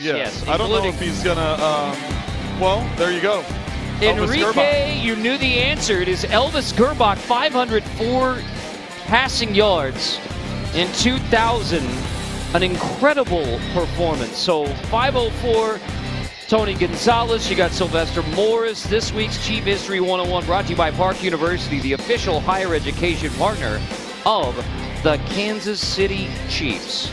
Anytime you have 53 attempts, I don't know if that's a good thing. I don't know if that's a good thing. They were clearly in a shootout with the Raiders. They needed to throw 53 times. He completed 39 of them, 504 yards, but as we said, they unfortunately got the loss that day. Well, we get to do this 3 more times, and I think we're going to come up with one of these trivia questions. We're definitely going to have a Trent Green answer in there for you. Here's the thing. if you let Patrick Mahomes throw 53 times and he completes 39 of them, yes, it's a pretty safe thing. He's going to be coming close to that 504. You know, I was trying to. I remember looking this up last year. The most pass attempts he had in a game at Texas Tech. Some ridiculous. I mean, it was something like in the 70s. Yeah, it was. I think it was. I think it was 71 pass attempts in a game. And didn't he have like 600 yards? Right, Like right. Yeah. The FBS record. I don't think Andy Reid wants that many times either. Right. His offense has proven itself over the long haul in the National Football League for sure. Tremont Smith trying to break free, gets across the 25-yard line. The Lion, in his comparison to Tyreek Hill's Cheetah, he says the Lion may not be as fast, but the Lion is more dangerous. Oh, boy. They can come up with all kinds of stuff. Tremont Smith has been pretty impressive throughout the camp. You saw there Central Arkansas. They've been impressed with him as a returner. We've seen him several times tonight, but this was one of the guys that the coaching staff talked about and Brett Veach and his staff talked about. They wanted to see in game action and see how he was going to hold up in the game situation. Matt McGloin hands off to Kerwin Williams. So Matt McGloin, 5th-year pro out of Penn State. Most recently, brief stints in Houston and Philly, but you go back to Penn State. He actually walked on at Penn State. Then he was undrafted free agent into the NFL. Ends up starting as a rookie, undrafted free agent, one of 2 to start. And then, again, most recently with these Houston Texans and with the Eagles. And now Matt McGloin. It has been a remarkable football career to get to this point. 5-year pro after walking on at Penn State, starting there in the Big Ten, and then starting quarterback in the NFL. I remember those games he was starting for the Raiders, getting thrown in there, and he handled it well. It's, being able now in his 5th year, 7 starts in his career, it's that's how you just have to stack them, right? It's staying in the league, stacking them, getting some playing time, staying on a roster, and that's what Matt McGloin's trying to do here. You go back to those 7 starts in 2013, he and Jeff Toole, Buffalo, both undrafted free agent, rookie starting quarterbacks. Only time it's ever happened in the NFL. Yeah, it wasn't a great situation for the Raiders. You don't want to have to play a guy in that situation, but McGloin handled it as well as possible. 3rd down complete. Another 1st down. Here comes a flag too. After the play, it looked like McGloin took another extra pop as Kerwin Williams picks up the 1st down. Got a big one coming. Personal foul, roughing the passer. Defense, number 67. 15-yard penalty after the play. Automatic. 1st down. Watch here as McGloin gets rid of the ball, and then the late hit coming up the middle. Took a couple of steps. You may not say, a few years ago that wasn't going to be called. Now, the way they protect quarterbacks, you take 2 steps, even though you hit him up high, you didn't hit him in the head, but you take those 2 steps, they're going to call it. Lesson learned from Marcus Hardison from the Texans.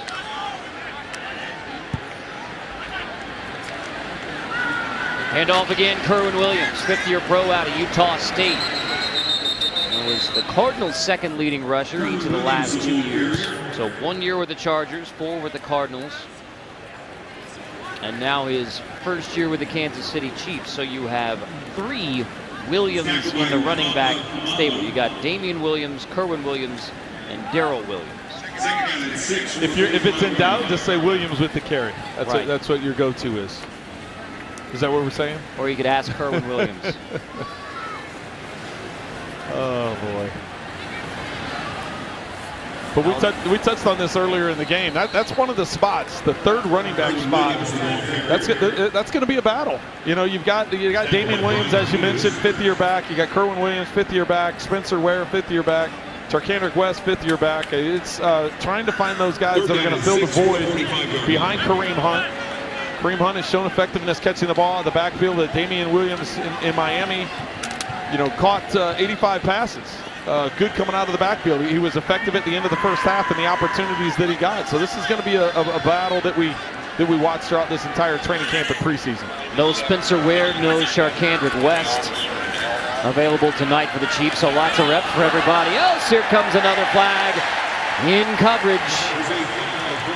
That's Daniel Braverman, the intended receiver. And remember how the Texans got their first touchdown with the benefit of a couple big flags against the Chiefs defense. Now pass interference, defense number 37, spot the foul, automatic, first down. Now 2 big flags on the Texans defense aiding the Chiefs. Oh, that's an easy one to call. As soon as you see that right arm wrap around the jersey and then there's contact before the ball gets there, you could have called him holding on the cut going to the outside, and then you got the pass interference with the contact before the ball gets there. So a couple different penalties on that. Tight look on first down. Straight ahead, Kerwin Williams. Kerwin Williams, the ball carrier. Played for Matt Wells at Utah State. Tackled by Marcus Arneson. He won 2 wagon wheel trophies in that battle with BYU. Andy Reid's alma mater.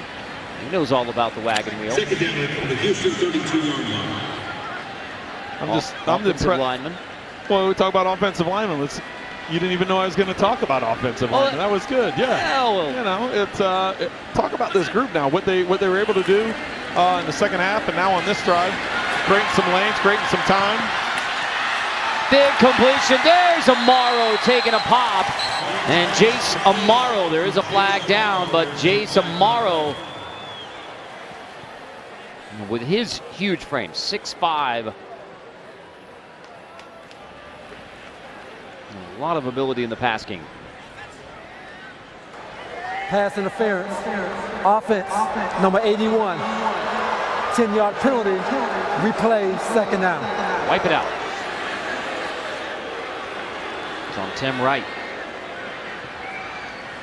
My guess is that must have been as offensive players, you call it a rub. As a defensive player and then as an official, you call it a pick, or that would just be a flat block. Yeah. As he went up and made contact. So that's not a very good sell job. That's not a good sell job. Especially when you extend your arms, that makes it pretty obvious. But second and 17. I've been impressed by the job of this offensive line. You got Wiley and Witzman and Anger over on that right side. McKenzie's even in, the young guy that's in there at right guard. So they've been able to create some lanes and move this football. Kerwin Williams, the ball carrier. And creating some running lanes as well. And that's been the effective thing. That time Witzman on the pole comes around, gets a seal there by the linebacker, and able to create a little bit of a lane. So Khalil McKenzie, rookie out of Tennessee, son of NFL linebacker and current Raiders GM Reggie McKenzie, and Khalil McKenzie making a major change from defensive line in college to offensive line. So the irony is the one offensive player the Chiefs drafted actually played defense in college. Complete again, and it's Jace Amaro who is making some tough catches in traffic here in the third quarter. We're going to take a look at Khalil McKenzie. As you mentioned, Carter, he played defensive line, playing right guard number 66. He gets low, gets his hands, doesn't allow any penetration. Good job with protection, and then McGloin with that protection. Watch how he fires this ball into Amaro. Amaro splits the 2 defenders to be able to pick up the first down. You mentioned the adjustment McKenzie had to make to go from defense to offense. How about the adjustment he had to make to go from a Raider to a Chief? Right. Yeah. Growing up in that household, that's well, I guess you used to have mad love. Now he has bad blood. In that Chiefs, Raiders, AFC. You're still trying to push those Taylor Swift tickets. As we take a look at Khalil and Reggie McKenzie. Reggie, of course, the GM of the Oakland Raiders. So Khalil actually grew up in Green Bay when Reggie was there with the Packers. Spent part of his time growing up around Green Bay. Reggie and his brother Raleigh, twin brothers, played for a long time. Both played at Tennessee and both had long NFL careers, and now in personnel, Reggie as the GM and Raleigh as one of the area scouts. On second down, McGloin over the middle, huge hit, big pop on Kerwin Williams. Now he's back up on his feet. Kerwin Williams takes a big blow. That is making a catch through some serious contact from Josh Keys. Well, and I think the thing you immediately think of when you see a collision like that is the new helmet rule. You know, where does the helmet make contact?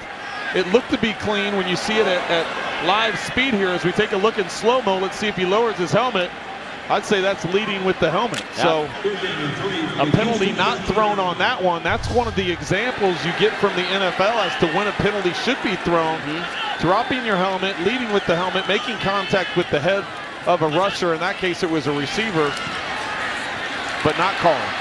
Back right into the hands of Kerwin Williams. So, I mean, after you take that pop, which, again, could have been flagged, could have been illegal under the new rule, and you pop right back up, right back out there and make another grab. So Kerwin Williams proving a lot of toughness on this drive to Eric Bieniemy, Andy Reid, and the Kansas City Chiefs. So as we head to the fourth quarter, Matt McGloin leading the Chiefs offense. Can he lead him into the end zone to begin the fourth? Planning your trip to Arrowhead this season, get the best Chiefs tickets at Ticketmaster.com. Every ticket is 100% guaranteed to get you in. Ticketmaster, the official marketplace of the NFL and the Kansas City Chiefs. As we head to the fourth quarter, it is fourth down, which means it is Harrison Butker on. After his 38 of 42 performance last year, a franchise record of 142 points, passing Nick Lowry's mark from 1990. Second-year kicker out of Georgia Tech, on for a 32-yard attempt. Dustin Colquitt is the holder. James Winchester snap it away. On the board to begin the fourth. Harrison Butker is, of course, perfect to begin 2018. Love that film room talk and just rocking back and forth on play after play. I'll tell you what, some of those plays, and now I understand why Breland Speaks, was evaluated as highly as he was. I mean, you see that one where he came underneath and ripped that right arm through and separated from the pulling guard or tackle and made the tackle. It's impressive. And then I didn't realize Armani Watts had that many snaps at Texas A&M, and just his anticipation and recognition of route combinations was impressive. That's not necessarily a good thing for the Texas A&M defense. Armani Watts played 3,100 snaps. Speaking from a man who lives in Austin, yes. There you go. Not necessarily a good thing. Here's kickoff from the 35. Texans will bring it out across the 20. BJ Kissel is with a very... Oh, we get to talk to Patrick. All right. Well, we're joined by a very special guest. Patrick, how did you feel about coming out for the first start of 2018 now that this is your job? How did it feel tonight? Yeah, I mean, it was awesome getting out here, getting from the fans, and getting kind of back into the swing of things. Of course, you want to score touchdowns or kick field goals, but getting some chemistry with those guys, getting in and out of the huddle was a great experience. First off, how hyped up were you going out there for the opening kickoff? Were you able to calm yourself down when you went out for that first snap? Yeah, I think I was. Glad I got a completion on that one. Really just trying to get the drive going, but there's a ton of excitement, and you can just feel it in the stadium. Now, should I ask your linemen to find out how quickly or fast you set that first play, just because of your excitement level may have been so high? Would they say the same thing? Yeah, I mean, I felt like as a unit we did a lot of things well. I mean, there's stuff that we have to keep working on. I mean, it's hard whenever you only get those first two series, but it's a process. It's kind of how you have to go about things in order to have success in this league. You played a lot of football in college, and so you were able to get the game at the college level to slow down. How did you feel the game was tonight from a speed standpoint? I know you had the game last year in Denver in Week 17, but tonight, coming out with all the excitement, all the hype that's been going on this entire offseason, did you feel like you got comfortable in the pocket? You look like you're making some good decisions out there. Yeah, I mean, I think the start last year has helped me a ton moving into this year. I mean, it really helped get the speed and not being too panicked and just calming yourself down. I feel like that was a big thing I learned last year in that start, and today I felt like I did that to the best of my ability. Patrick, we've talked to Eric Bieniemy and Andy Reid throughout this preseason, and the mantra has been be aggressive, push that ball downfield, stretch things. Where is that balance right now as you get into preseason and into games and start to figure out where you're going with the football? Yeah, I mean, it's stuff that I'm going to keep trying to attack every single day, every single game. And right now we're learning it, trying to get the kinks out, trying to just go out there and have some success on the field offensively. And hopefully I can keep learning as we go on. You know, Patrick, you and I talked about some of the things you learned from Alex Smith a year ago, whether it be on the field or preparation in the film room or studying game plans, whatever it may be.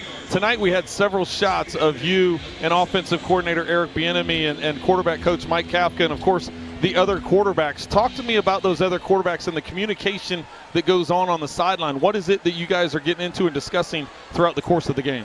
Yeah, I mean, it's open communication between all of us. And so for me, that helps me out a ton. We try to help each other out every single day between the coaches and the other quarterbacks. And I feel like as the process has gone on, we've learned more and more. And we're just going to keep, as we come to the sideline, we're going to make adjustments and keep trying to make the best play possible. Because you had those conversations with Alex Smith a year ago throughout the course of the year, what is it that Chad Henne is bringing? You know, this is his 11th year in the NFL. He's been a starter. He's been a backup. He's been to different organizations. What have you been able to pick from him? Yeah, I mean, I feel like he's a veteran guy. He's a guy that's been around, like you said, a lot of different offenses. He knows what he likes. He knows how to really explain what he's seeing out there on the field, and that's something that's going to help me out a ton as the season goes on. I know Coach Reed said it was very impressive when he called you up in front of the team and had you run through a bunch of different plays and a bunch of different calls.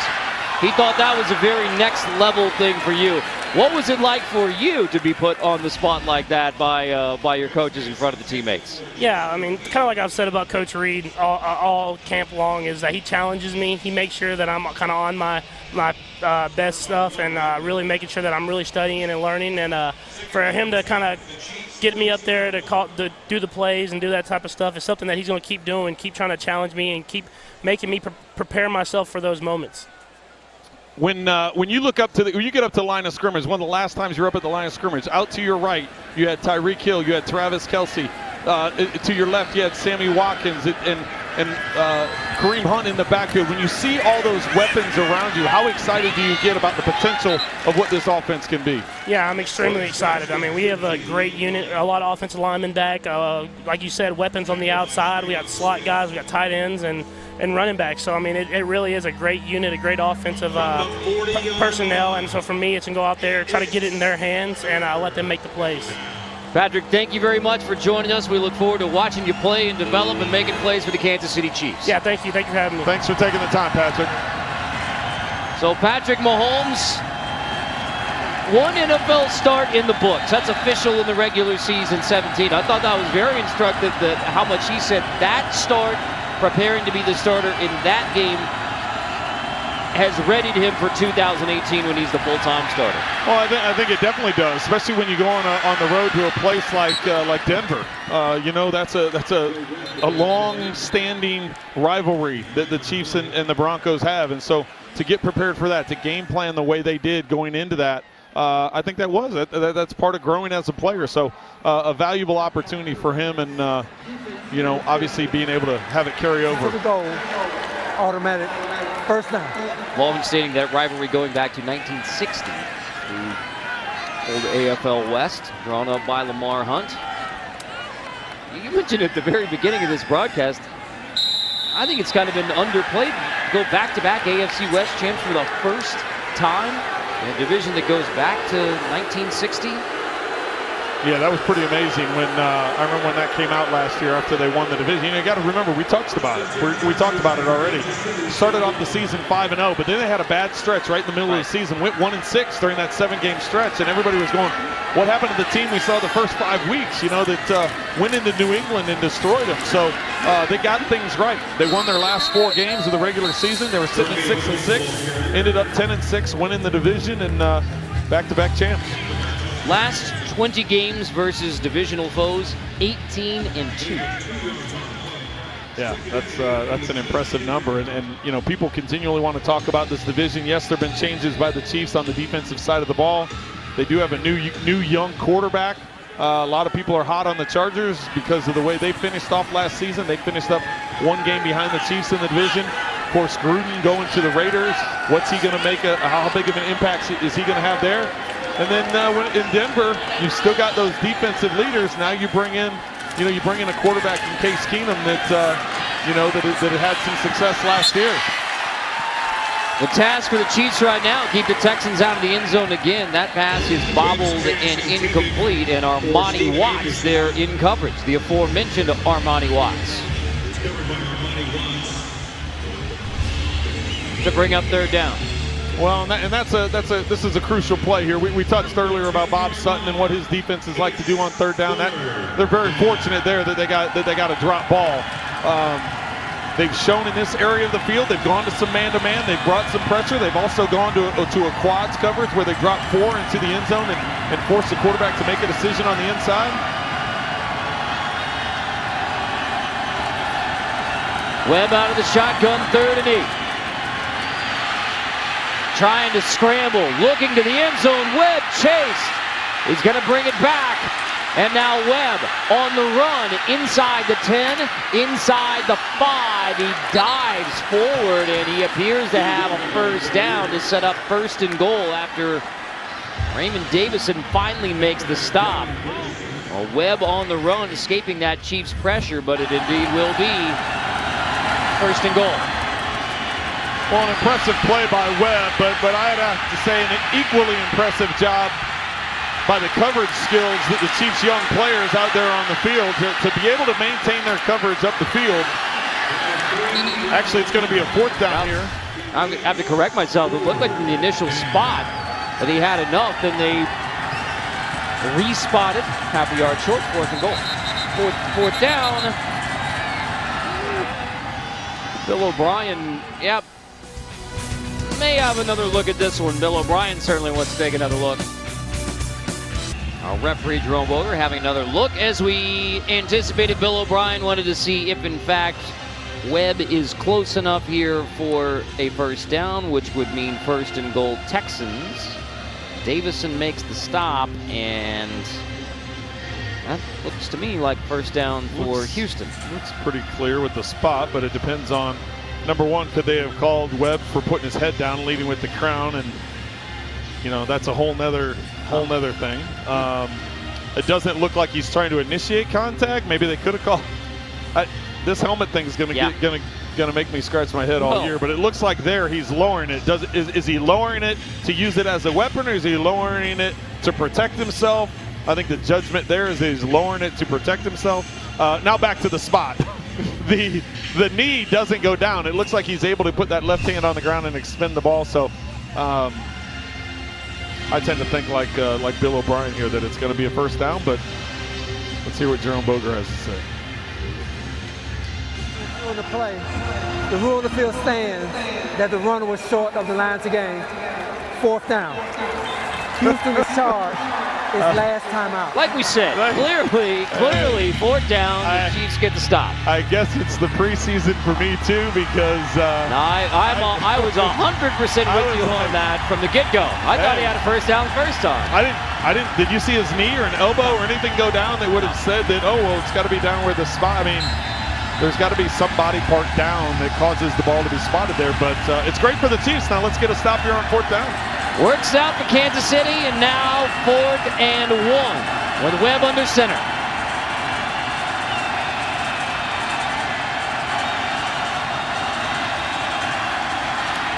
On 4th and 1, the push up the middle, and the Chiefs appear to have the stop with Ben Neiman leading the charge, the rookie out of Iowa.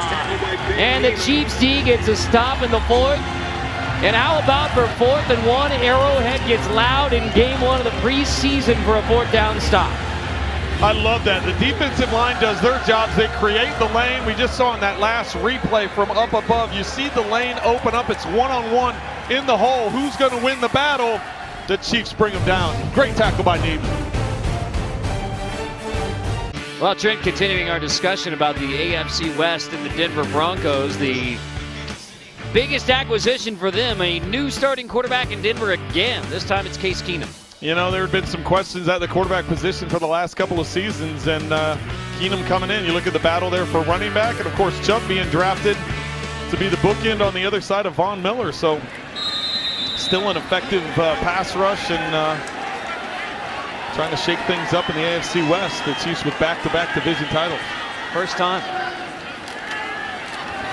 Chase Litton hands off, and it is Darrell Williams, rookie out of LSU, who gets the carry. So we see the fourth Kansas City Chief quarterback, Chase Litton, the rookie out of Marshall, Thundering Herd. 3-year starter with the Herd, declared for the draft. He's actually from Tampa, Wharton High School in Winter Park. I'll tell you what, I've been up to camp now. I saw 3 practices, and he jumped out to me every practice. When he had opportunities, whether it be in individual drills or just throwing against air to the receivers, whatever it may be, he's got an extremely strong arm, sometimes too strong. So Chase Litton does the read there, and takes a big hit. He didn't do a lot of zone read stuff at Marshall. It was a lot of pitching it around the yard. The Thundering Herd, Conference USA, Huntington, West Virginia. Started since his freshman year, was a huge pickup for Marshall. And now Chase Litton. Star had a nice piece today about Litton trying to learn from the defensive players, including Breland Speaks. I mean, that's one of the things. Ooh, nice pass into a tight window there. Alex Ellis makes the grab. You don't oftentimes hear about a guy from the offense going to somebody on the defense, especially rookie, and saying, all right, how do you see it from your angle to help me improve? Well, that's smart that he does it, and I just got through talking about his arm strength, and of course he shows it on that pass there. He fires it in there, just zips it into that right shoulder in between the 2 defenders and puts it in a position that only the Chiefs can attack it and get the first down. So, but a smart job. Hey, anytime you're a quarterback and you're going against the defense, go ask them, hey, what'd you see there? Did I sell it with my eyes? Did I give something away with my shoulders? Was my release too slow that you were able to pick up on it? There's different things. Self-scouting is an important part of playing the position, and you might as well take advantage of the defensive guys and see what they're seeing out of your play. Like he said in the paper today, he said, well, in high school, my best friend was a linebacker, so I just always talked to him about what he was seeing, and well, now it's worked so far through college and into the NFL, so find Breland Speaks and those guys on defense and pick their brain.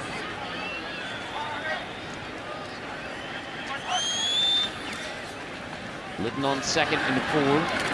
Hands off to Darrell Williams, undrafted free agent. Darrell Williams, the ball here. Williams out of LSU, kind of played in the shadow the last couple of years. Leonard Fournette and Darius Geis, but he had really impressive numbers at LSU. Well, and that's you're talking fourth quarter football in the preseason. These are when guys are going to get opportunities. And yes, you're trying to make an impact and you're trying to make this roster. But there's a lot of teams out there. There's 31 other teams in the NFL, and their evaluators are watching every game and every snap. So you're trying to get noticed first and foremost here in Kansas City, but then by the other teams in the league, by your player with the opportunities that you get. Litton to the outside, looked like that was tipped at the line of scrimmage and incomplete on first down. Litton's pass intended for Blake 6'5", 233, so he has the size. Second down and 10 from the 27-yard. Looks like somebody on a knee for the Chiefs. I believe that's Jimmy Murray. And so the day after every Chiefs win, get 50% off all pizzas at menu price online orders using promo code KCChiefs at papajohns.com. Better ingredients, better pizza. Papa John's, the official pizza partner of the Kansas City Chiefs. Ethan Cooper is the injured Chief, newest addition to the Chiefs roster. As he is being tended to, second down coming up here for Chase Litton, rookie from Marshall.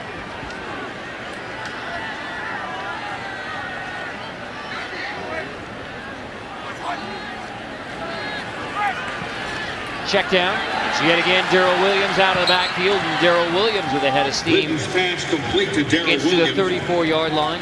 6'1", 229, Darrell Williams, and it is a solid 6'1", 229. I was going to say it. 229 gets out in open space there. You know, if you're a defensive back coming up to try and make that tackle with a full head of steam, showed nice hands there getting to the perimeter and speed getting up the field.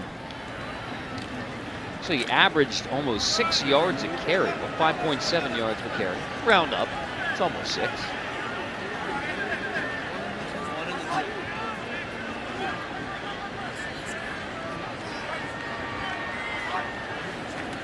Third and 3. Litton, quick hitter to the outside. Darrell Williams again. First down. Williams fighting through contact. Flings the defender to the ground and gets a huge congratulations on the Chiefs sideline for Darrell Williams. Impressive job by Litton recognizing the pressure that's coming from the Texans and taking advantage of the man-to-man coverage. You're not getting out to the outside to get Williams in the bubble defender of the linebacker trying to get to the outside, not able to get there in time. Picking up the first down with an accurate throw. Great hands by Williams to haul that in a little bit to the outside. At Look and Hypermo, brought to you by Bud Light. The Texans is slow getting off the field. It was actually Gilchrist who's in on that stop. So Gilchrist will head to the sideline. Both teams get a bit of a water break. Well, now taking a look at that slow-mo that we just saw, it looked like Williams maybe lowered his head into the face mask of Gilchrist. So another one that's not called. So there's some gray area, and this is going to go on throughout the entire preseason and season as to what's going to be when you utilize your helmet as a weapon. Well, the helmet rule is just as clear as the catch rule, which is obviously very, very easy to figure out. To the outside, incomplete. Intended for Jordan Smallwood. Well, and that he was trying to be, Litton was trying to be baited on that. The corner was trying to bait him. I could see it all the way up here. I'm like, Litton's trying to look off. He's trying to act like he's not going to throw the hitch, and the corner just sat there about 8 yards deep, waiting to drive on it. If Litton didn't have the Chase didn't have the arm strength that he did, that ball would have been going the other direction. In a hurry.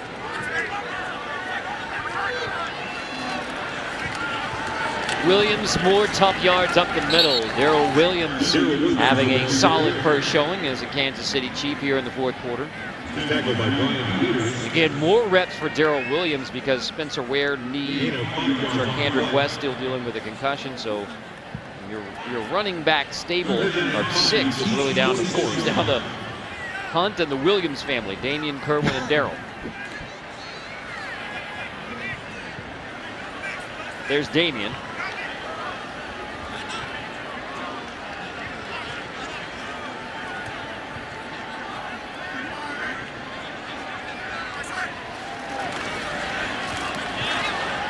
Third and 5, complete again. It's Ellis who takes it for a first down inside the 45-yard line. Litton to Alex Ellis for a first down. Great recognition by Litton, understanding as Ellis is working underneath. Some confusion in the coverage. Chase locating the receiver that was uncovered, picking up the first down. Keep this drive going. A 12-yard gain. First and 10 Chiefs from the Houston 42-yard line.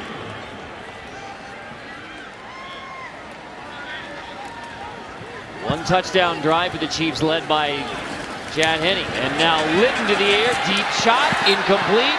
Lots of contact, no flag. Josh Crockett, the intended receiver.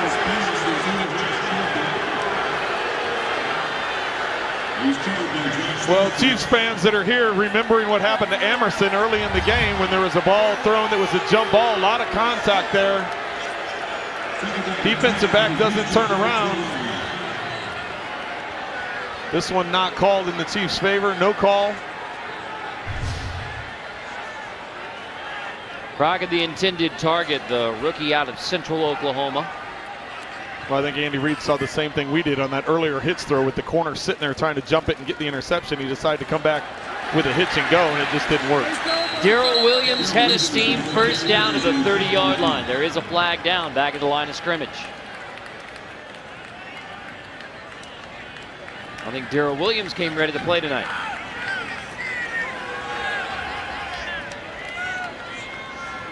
Illegal formation, offense. The wide receivers not on the line of scrimmage, number 9, which meant that the tackle was uncovered.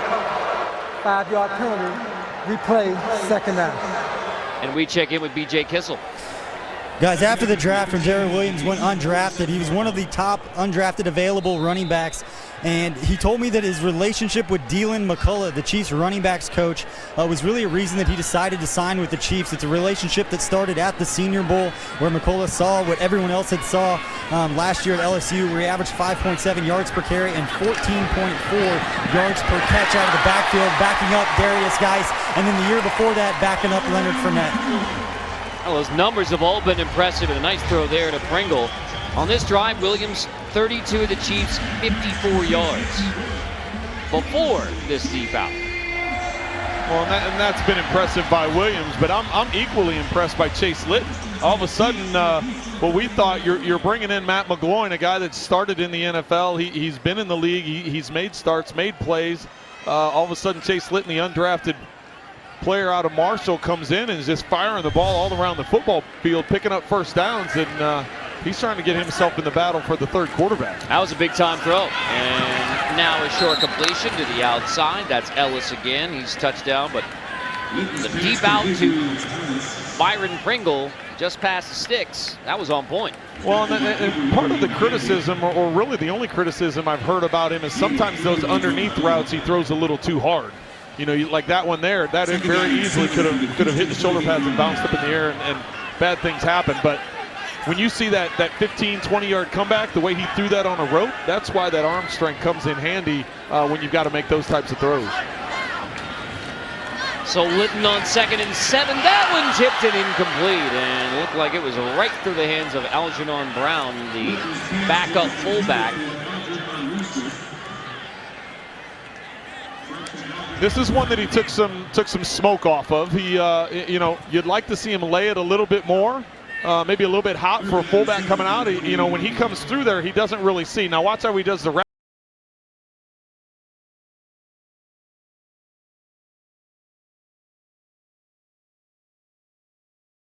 I know that's a lot going on, and then when you're a young quarterback, you're just trying to get to your right reads, but those are things he learns as you get more presence in the pocket.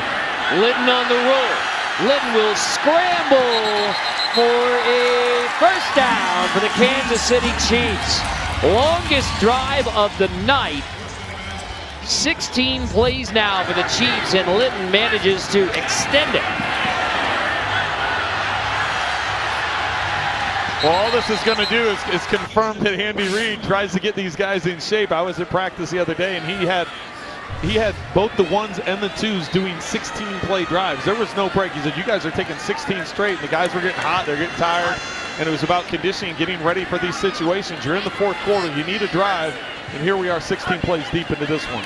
And now on first down from just outside the 20, complete again to the 11-yard line. It's Alex Ellis. A drive that started at Kansas City's own 3 after the defense got a stop on 3rd and short and 4th and short. The 2-minute warning with the Chiefs offense on the drive. It is time for the Skycam high flying play of the game. How cool is it to see everything from Skycam now? It's impressive stuff. I tell you what, I love seeing replays from there. Watch this lane. Watch this hit. Neiman right there. Whew. You can see the hole was a good 5 yards wide. Neiman meets him head on. Stops him, what, a good couple feet short of the first down on 4th down. That's what led to the start of this drive. Right. That is led from the 3-yard line. Now 17 plays. Chase Litton matriculating the Chiefs down the field. And if you're a Chiefs fan thinking, well, this may be going to overtime if they can get in the end zone, Andy Reid in the preseason, I believe, is going to go for 2 points here and you know, try and win the game because, as I said, it is the preseason. Litton's impressive debut, 1st and goal. Braverman in the round, he stepped out of bounds just by the tippy toes at the 5, trying to cut it back. Daniel Braverman found room on the edge. They'll mark him out of bounds just shy of the 5-yard line. He was ready to cut it back and take it to the end zone. Oh, and it was impressive considering the amount of reps and snap these guys get. A lot of these guys that are on the field don't get a lot of work with their own offense, and they've been, what is this, about 19 plays into this drive, but the timing of that reverse was perfect. This will be the 19th play of the drive. Andy Reid said we keep it as vanilla as possible, but in this instance, give it the end around. Second down, Litton looking back of the end zone, flinging incomplete. There's a flag down. Pass intended for Pringle in the back corner. That'll draw a flag in the end zone. This will be 1st and goal at the 1. They're going to get pass interference against the Texans. Pringle trying to get some separation in that back corner. Did a little out and up move. Pass interference. Defense, number 34. The tackle occurred in the end zone. The ball is played to the 1-yard line. First down.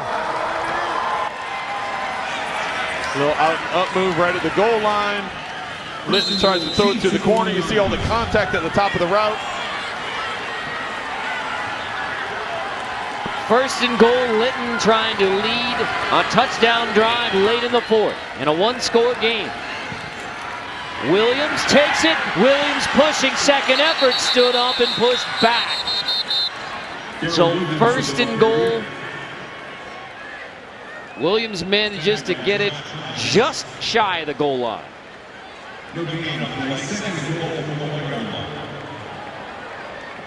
Looked like there was maybe some initial push there that he was going to have an opportunity to get it in, and I don't know if it was an errant snap that caused Litton to go. He spun to the right and he came back and handed it off to the left. So a little bit of miscommunication there. Otherwise, I think had it hit on time, it would have gotten in. 2nd and goal out of the gun. Williams again, pushing again, pushed back again. And after the Chiefs had a stand on 3rd down and 4th down when the Texans penetrated deep, now the Chiefs trying to give themselves a chance at what would be a walk-off win if you get a touchdown and the 2-point conversion here late.